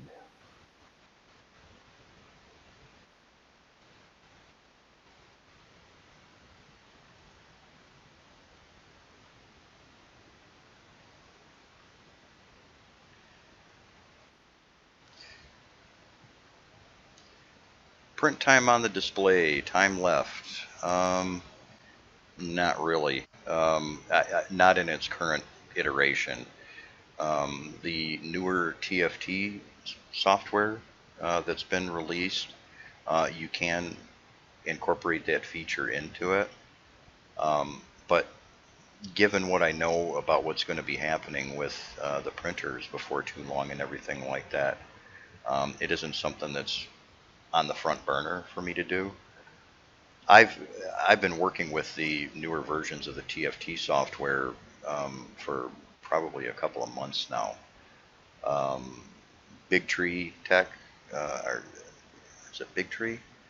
Yeah. That does that they released the source just a little while ago. I had it a little bit prior to that, and I had been working with it. The issues with what has changed, we can't just use um, Arduino anymore to uh, work with the TFT uh, changes in software. We have to use Platform IO. I'm not as well versed in Platform IO as I am with Arduino, so it's taken me a little while to get up to speed. I'd like to have that. The other issue too is your slicer settings and things like that can um, have some bearing on the output for the time left.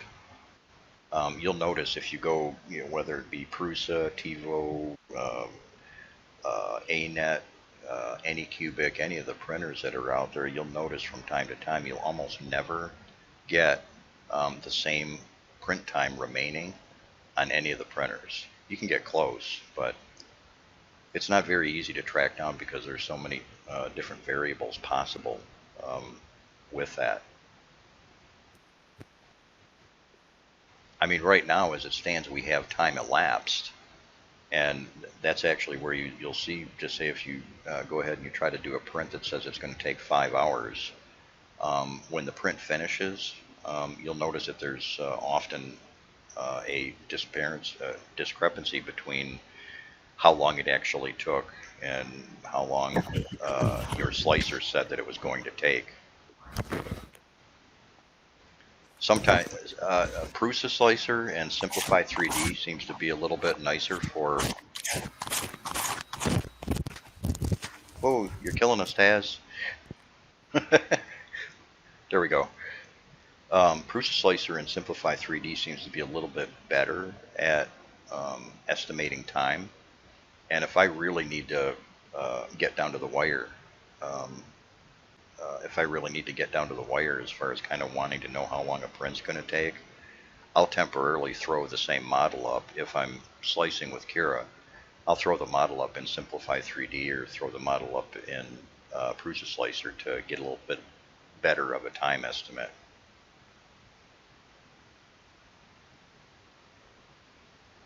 Yeah, sorry about that. I figured out why my microphone was acting funny. The end of it fell off. Oh, that might have a little bit to do with it. Yeah, the little cap that goes on the end of it somehow got unscrewed and it fell off. I'm like, no wonder why I was acting weird. Sorry. I thought I muted it before.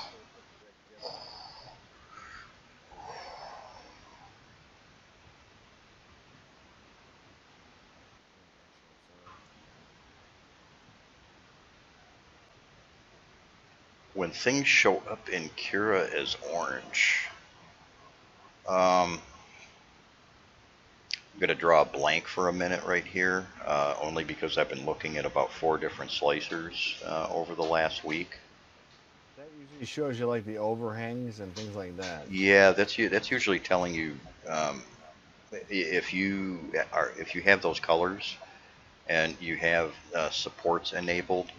More than likely, if I remember correctly, it's either red or orange. It's probably going to be orange. That should actually show you where the supports or where the software. Yeah, and you can check that or confirm that by going go ahead and running the slice and then doing the preview.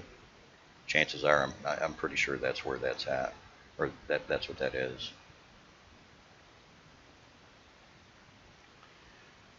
Hey Tracy, if you're still there, you said you were going out with friends. Are you going out for lunch or something? I'll enable people to throw images up in chat once they reach VIP status. So we'll be able to share some images and things like that in chat before too long too. Oh, in the settings. Um, Orange in the settings with Kira, that's, I think if it's orange, that is an error, if I remember correctly, or it could be, depending on which version of Kira that you're using, I that don't could. remember anything being orange though. Well, I've had some settings that um, uh, just say I tried entering a percentage in instead of a actual like 0.2 or 0.3. I tried doing like 100%, and I seem to recall those colors showing up. Oh, okay. Wait a minute. Like if you try to put like an outrageous speed, maybe. PC load, thank you. Yeah, I knew it changed color for something like that. Yeah, if I get red if I try and go too far, and yellow if I'm way too high, and then like blue if it's normal. Okay. So you're trying to do something that's in the zone like it's not gonna want to do in Cura. That's what it means. Sorry. Yeah, split. Being that this is a new Twitch channel, the VIP status stuff is kind of locked for us until we get X amount of followers. So if you haven't followed the channel, if you guys could do that, that'd actually be great. Because once I reach a certain level of followers and things like that, I'll be able to enable those VIP features, and yeah, I'll do that right away. Yeah, it's got to be a warning of some kind.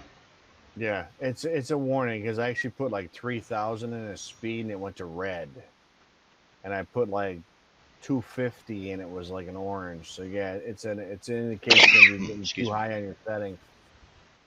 Now for the octoprint thing not showing up on your X1, you have to understand that the TFT display is pretty much a mini pie in and of itself.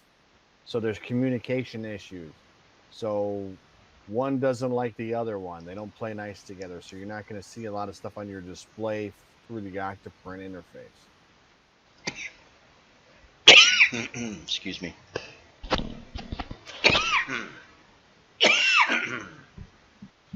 Sorry about that, folks. I didn't mean to cough in your ears.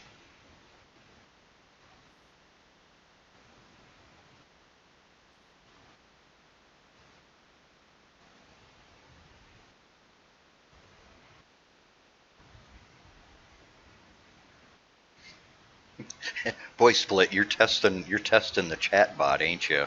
I'll be able to go back through the logs and actually check stuff, and I'll kind of make the So alterations and you want changes. to initially get your bed already somewhat to the level where you want to be, then heat it up to 60 degrees, and that's when you're checking it. So you can get it within the realm of where you want it level to some degree, but then you gotta make sure it's heated up when you decide to check it level on all four corners and center.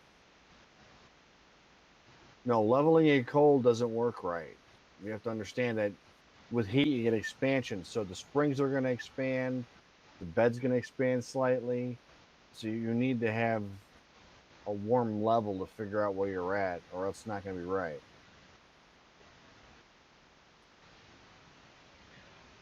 Well, Split, if you're following the stream on Twitch, Twitch has some default emojis that are available, but they're kind of stinky. And like I said, I've got some really cool custom ones that I've got ready to go. But like I said, the way Twitch works and everything, you gotta be a little popular before you can start enabling those custom features. I've already uh, spent as much as I can to, deal with Twitch Prime and the software through OBS that I'm using, the Streamlabs and everything like that, has got some other features and things like that. So, Yeah, exactly. You want to get you want to get your bed pretty much set where you think it should be. Then you heat up the temp and then do your fine-tuning leveling while you're heated, or else you're not going to get an accurate measurement of where you're level, because your expansion is going to throw it all off, and then you're going to have crashes into your parts and things you don't want to happen. So That's really the reasoning behind the preheat function on the uh, on the menus. I really don't ever have to bother with preheating, especially with the artillery, because of how fast the beds heat up and everything. Um, I don't have to worry about preheating before prints or anything like that. The only difference is the Prusa slicer has got a really weird way that it handles preheating and things like that. The default Prusa start codes don't work with the artilleries. I had to rewrite something to uh, heat the bed up and then heat the extruder up in the proper sequence and everything like that.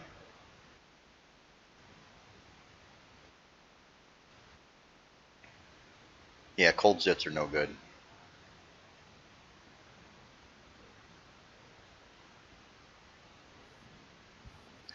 Renee, as far as new firmware, the 1.19 Advanced is as far as it's going to go. There's really nothing else to enable in it. All the features you could possibly want are already enabled in that firmware. Linear advance, mesh bed leveling, EPROM saves, baby stepping or live Z adjustment. Um, that's all in there already. There's nowhere to go with it. Um, the some of the features that are involved or related to Marlin 2.0 don't have any bearing or any use on the stock artillery printers because they're all 8-bit boards. I mentioned earlier, you may or may not have been in the stream for it at the time. I've got some nifty GUI variations that I'm going to be coming up with, that'll give you different icon sets and things like that that you can choose from, but hardcore coding on the firmware and everything like that now. yeah, for Jim, there's a plugin for preheating that you can download for Octoprint, and I put it in. It's called Preheat Button 051, and it you just pull it in and install it, and that'll be right on your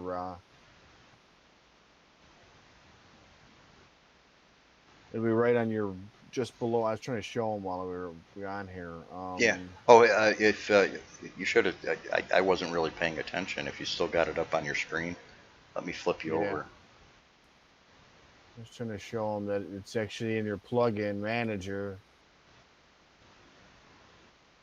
and yeah, preheat button. It's 051, and just look up preheat, and it'll come up in your links. So that should help you out. And then it actually winds up putting it in right where it says cool here on mine. Is your preheat button. So you press that and it'll say preheat. And that way you don't have to mess around with like coding it. Hey, Steven, welcome aboard. Welcome to the stream. You're kind of rolling in a little bit late. We've been at it for a couple hours already, but we're still having fun, so I'm not worried about shutting it down. We've been here for a bit.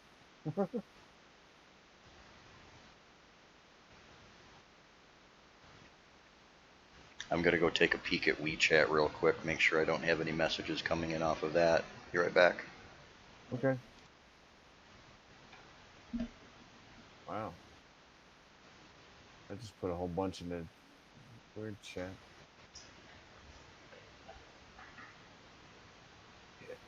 Yeah, I like a lot of the plugins they got for Octoprint. They're really nice.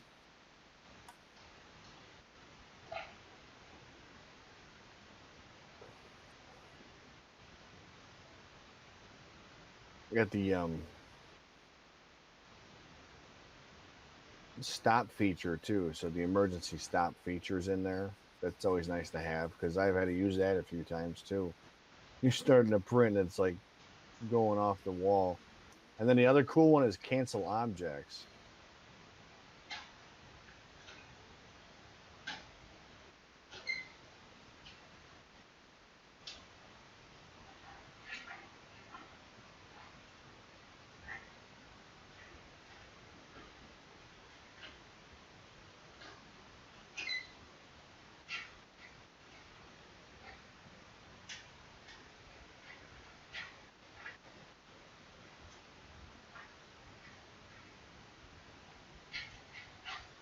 Is there a way to adjust the wheels that ride on the Z-axis so the pressure is equal on both wheels?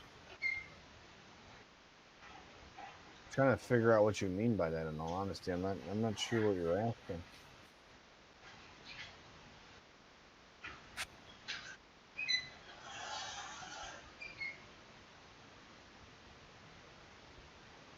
It's some kind of weird squeaking from Earl's microphone.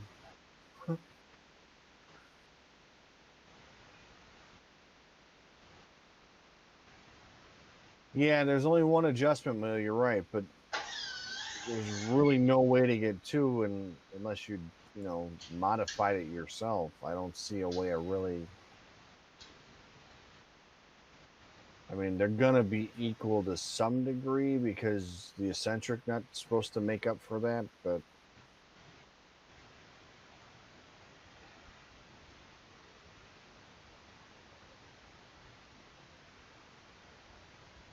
I mean, it should be applying even pressure just by the fact that it's the way it's set up. So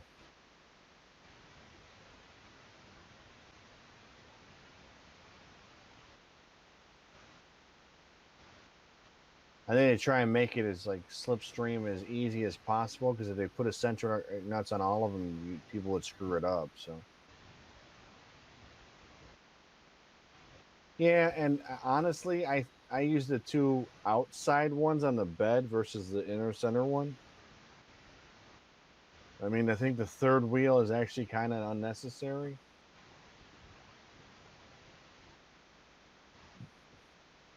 That's the way I looked at it. So I wound up adjusting the two outside ones, and then I try and keep the center one as close as I can, but I don't adjust it all the way. I keep the two outside ones to where they're tight, but you can still hold the bed still and push the wheel with your finger. Yeah, like I said, you can take the center one. I just left it in there because I figured you never know.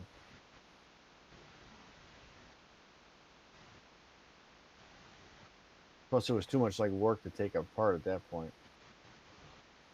I'll be honest, I was tired by the time I was trying to get other stuff fixed. I was like, okay, I'm not taking this off, but I just adjusted the outside too, and then the third one I kind of just try to get as close as I could.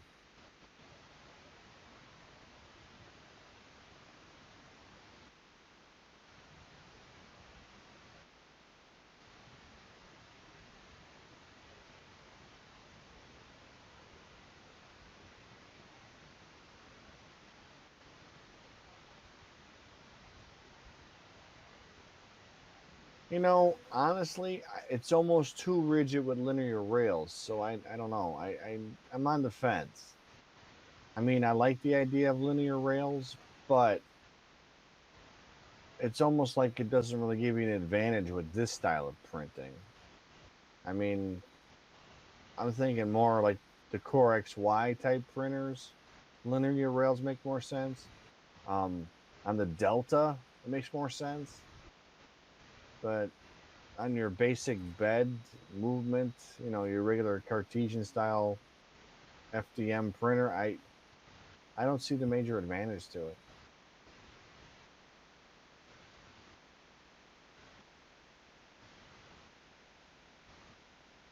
No, I get you not having to adjust it all the time, but I honestly I haven't had to adjust it that much. I mean, I think I did it like once. It was the initial trying to figure out the three wheels was the big thing, but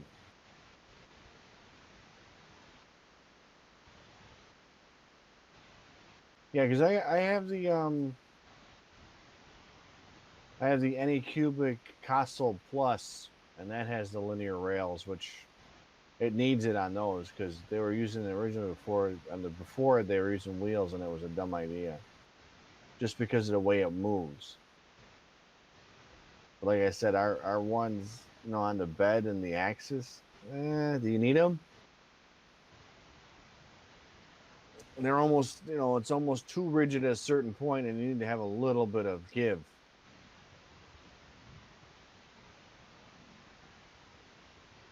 Yeah, I mean, you can do that. I can see it. There's nothing wrong with tweaking these things as long as you have an idea of what you're doing. Where I think a lot of people get angry or upset with like telling people they need to upgrade when they really don't. Well, thanks for hanging out with us, Split. Appreciate it. Have a good night.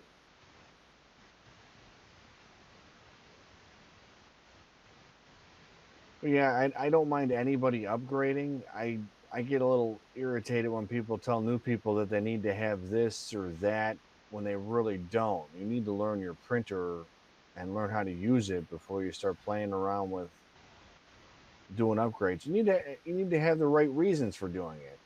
If you have 2 or 3 printers and you feel like upgrading, I see nothing wrong with it.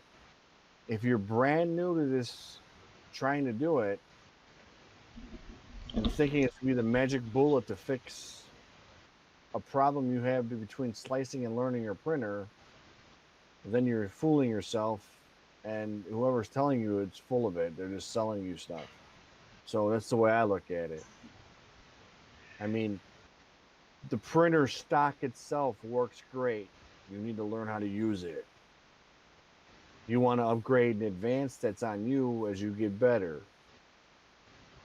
I don't know. That's how I look at it. I mean, I don't think there's anything wrong with upgrading, but I think there's something wrong in telling new people starting out that you need to get the ABL, that you need to do all this different things that you don't need to do. Learn how your slicer works. Learn how your axes are functioning. Make sure you learn how to tighten a belt. You learn how to clean up your printer. Get all that out of the way first before you start playing with taking things apart, expecting a magic formula to somehow save you from not knowing how to work with these things. Yeah, the topic of auto bed leveling sensors versus um, good um, basic knowledge is going to be its own topic on a stream at a later point in time. Oh, sorry I missed you, Split. You're probably gone already. Thanks for showing up.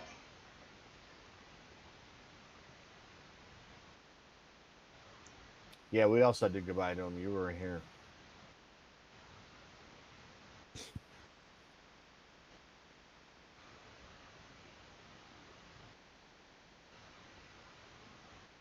But yeah. I'm just catching up on chat, folks. So,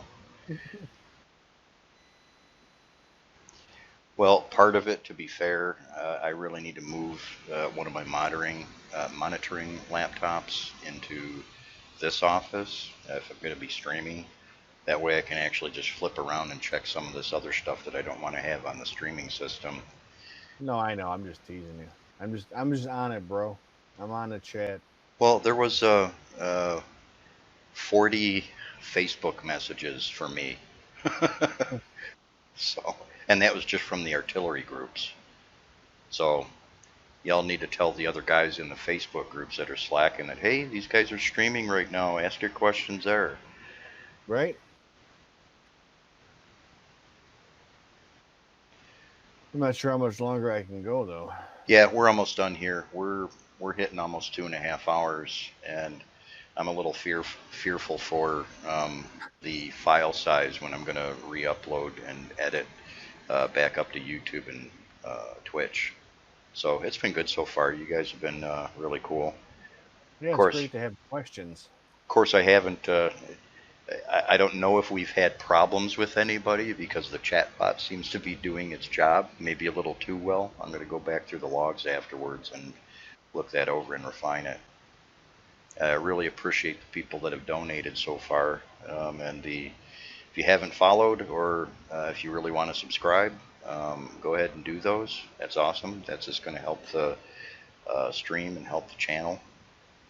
Um, Someone asked a question earlier about donations and stuff like that. I'm not looking to majorly monetize this or anything. That's not what I'm all about. But anything that's coming in off of that is going directly back into perks, merchandising, and later point in time free giveaways and stuff like that. For heck, we can do raffles. The chatbot can be a Richard. Hmm. I wish I could give an award for creativity. That's awesome.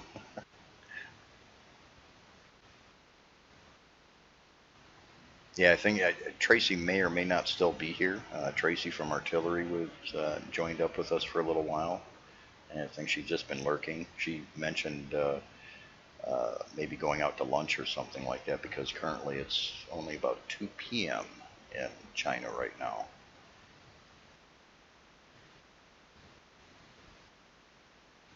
That's awesome. And yeah, they have a holiday this weekend, but I don't think they're going to be able to participate as much as they normally would because this holiday that they're going through right now, that's usually where they go to the cemeteries and things like that, and maybe the temples, and uh, clean up the cemetery plots for family members and things like that. And because of, in some places, they may still have the lockdown or distancing going on and things like that, I don't think they're going to be able to participate as much.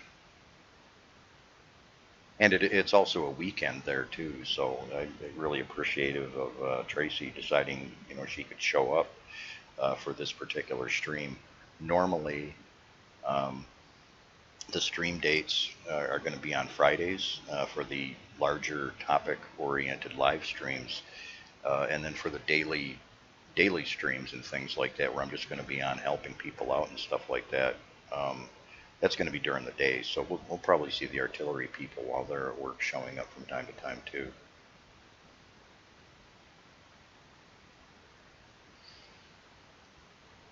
Yeah, we're really close to shutting down here. Probably about another 7 minutes. We'll take a few more questions if people have got them, or uh, I can throw a couple more Three Stooges sound bites up or whatever for people to laugh at. But we've been at this for well over 2 hours now. It's going on almost 2.5 hours right now, almost three. I know when it comes down to putting the streams back up for later viewing on YouTube and even Twitch, people people aren't going to want to sit through 3 hour streams.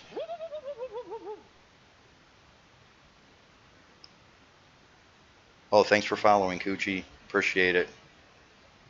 Yeah, if you've got other people that are needing information about the artilleries or something like that, people on the Facebook, please comment on the groups and things like that, and let everybody know, get the word out that we're doing this, because it's a community contribution. It's just another way for us to be able to help you out with your printers. It's also there to kind of bridge the gap a little bit between artillery and the community. Um, they're going to be actively paying attention to these streams and participating in things like that. So the feedback that we're able to give them is going to be both beneficial for them as a company and beneficial for the community. So use it. I don't mind doing the work, putting all this cool stuff up and everything like that, and taking the time to run this stuff. Um, it's it's for you guys to use. So there you go. Yay.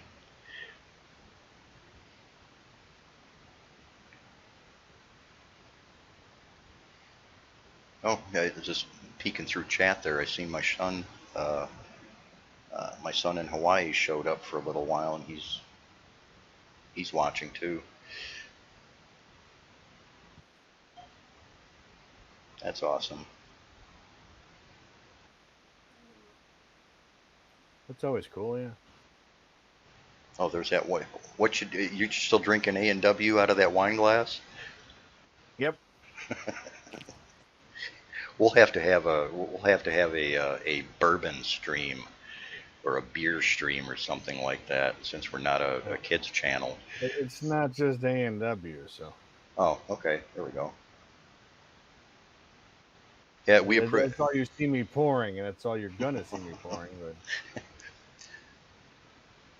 yeah, PC load ladder. Yeah, that's hey, this idea of I had before. I used to do streaming for my 3D modeling and for my airbrushing and stuff like that, and I always wanted to do that for the other company that I used to work with, and I'm glad I didn't take it that far.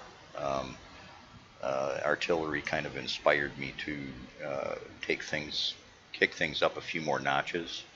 Normally, I wouldn't have put so much effort into the stream visuals and things like that and some of the systems involved, but Artillery kind of puts me in a good enough place to want to do this sort of stuff for it. I enjoy doing it. I wouldn't be doing it if I wasn't having fun. I know Taz has fun too, so. Napa Cab.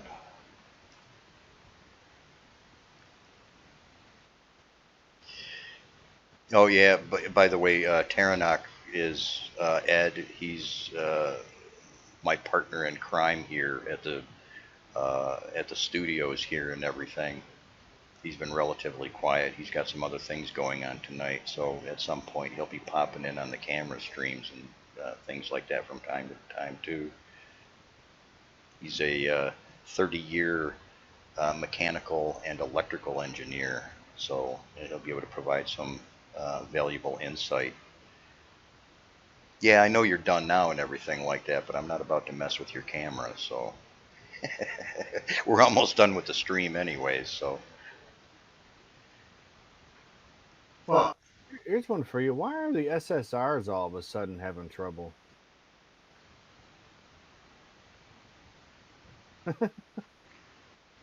You popped in on your cams. That was Yeah, good. I saw that.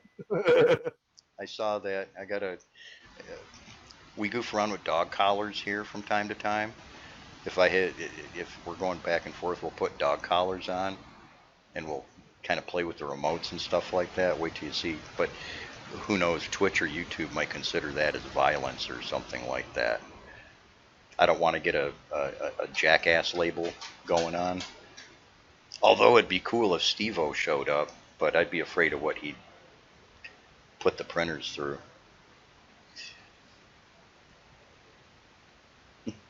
Okay, folks, we're going on 2.5 hours, or we're at the 2.5 hour mark. I think we're going to shut the stream down. Like I said, feedback on the Facebook groups and things like that would be great. Let us know what you thought. If you have any ideas or anything like that, I'm going to be putting up some polls on the 3D Nexus as well as on the Twitch channel, and I don't know if I can pull that off on YouTube or not, but I need to hear from you guys as far as what more you want, even ideas for stream topics, stuff you guys want to talk about, and we'll devote a couple of hours to it. We'll get Artillery in here, and we'll get some other professionals in here to pass the knowledge and have some fun doing this. Yeah, appreciate it, Cornfed. I worked pretty hard. Worked pretty hard over the last week. Me and Taz have been testing all the features out that we've got in so far and everything, and just trying to make sure that everything works smooth. And so far, everything's been really good, except for my initial camera problem that was doggy related. We're doing pretty good. So, anyways, if once again, I'm just going to plug the channel. If you haven't liked or subscribed, appreciate you doing that. That'll help the channel out. Any suggestions or anything like that, pass them along. Taz, we're going to end up talking for a little while afterwards, after the stream. But thanks for showing up. Anybody else that has showed up, Tracy, if you're still out there or you're not buried in some lunch now, I appreciate you showing up. Oh, real quick, Mike, 24/7 printing, how often y'all switching a nozzle? If it's just PLA, God, I've had nozzles last 6 months to a year if it's just PLA. But your regular maintenance that you should be doing on your printers and things like that, you should be checking these things. At least if you're doing heavy printing like that, you should be checking them once a week anyways. Raise that Z gantry all the way up and give it a quick inspection. Making sure they're not getting flat or gunked up with garbage. That's about all I'm doing. I went to the hardened steel ones myself, but that's because I like to play with wood filaments and some glow in the dark stuff. that likes to chew up the brass. So, but yeah, I can't see having to change them that often. In all honesty, but I'd like to say, everybody, see ya. Thanks for hanging out with us. Appreciate it. So I'll get my little plug in there. All right, we will talk to y'all later, folks. You have a good night, and thanks for showing up.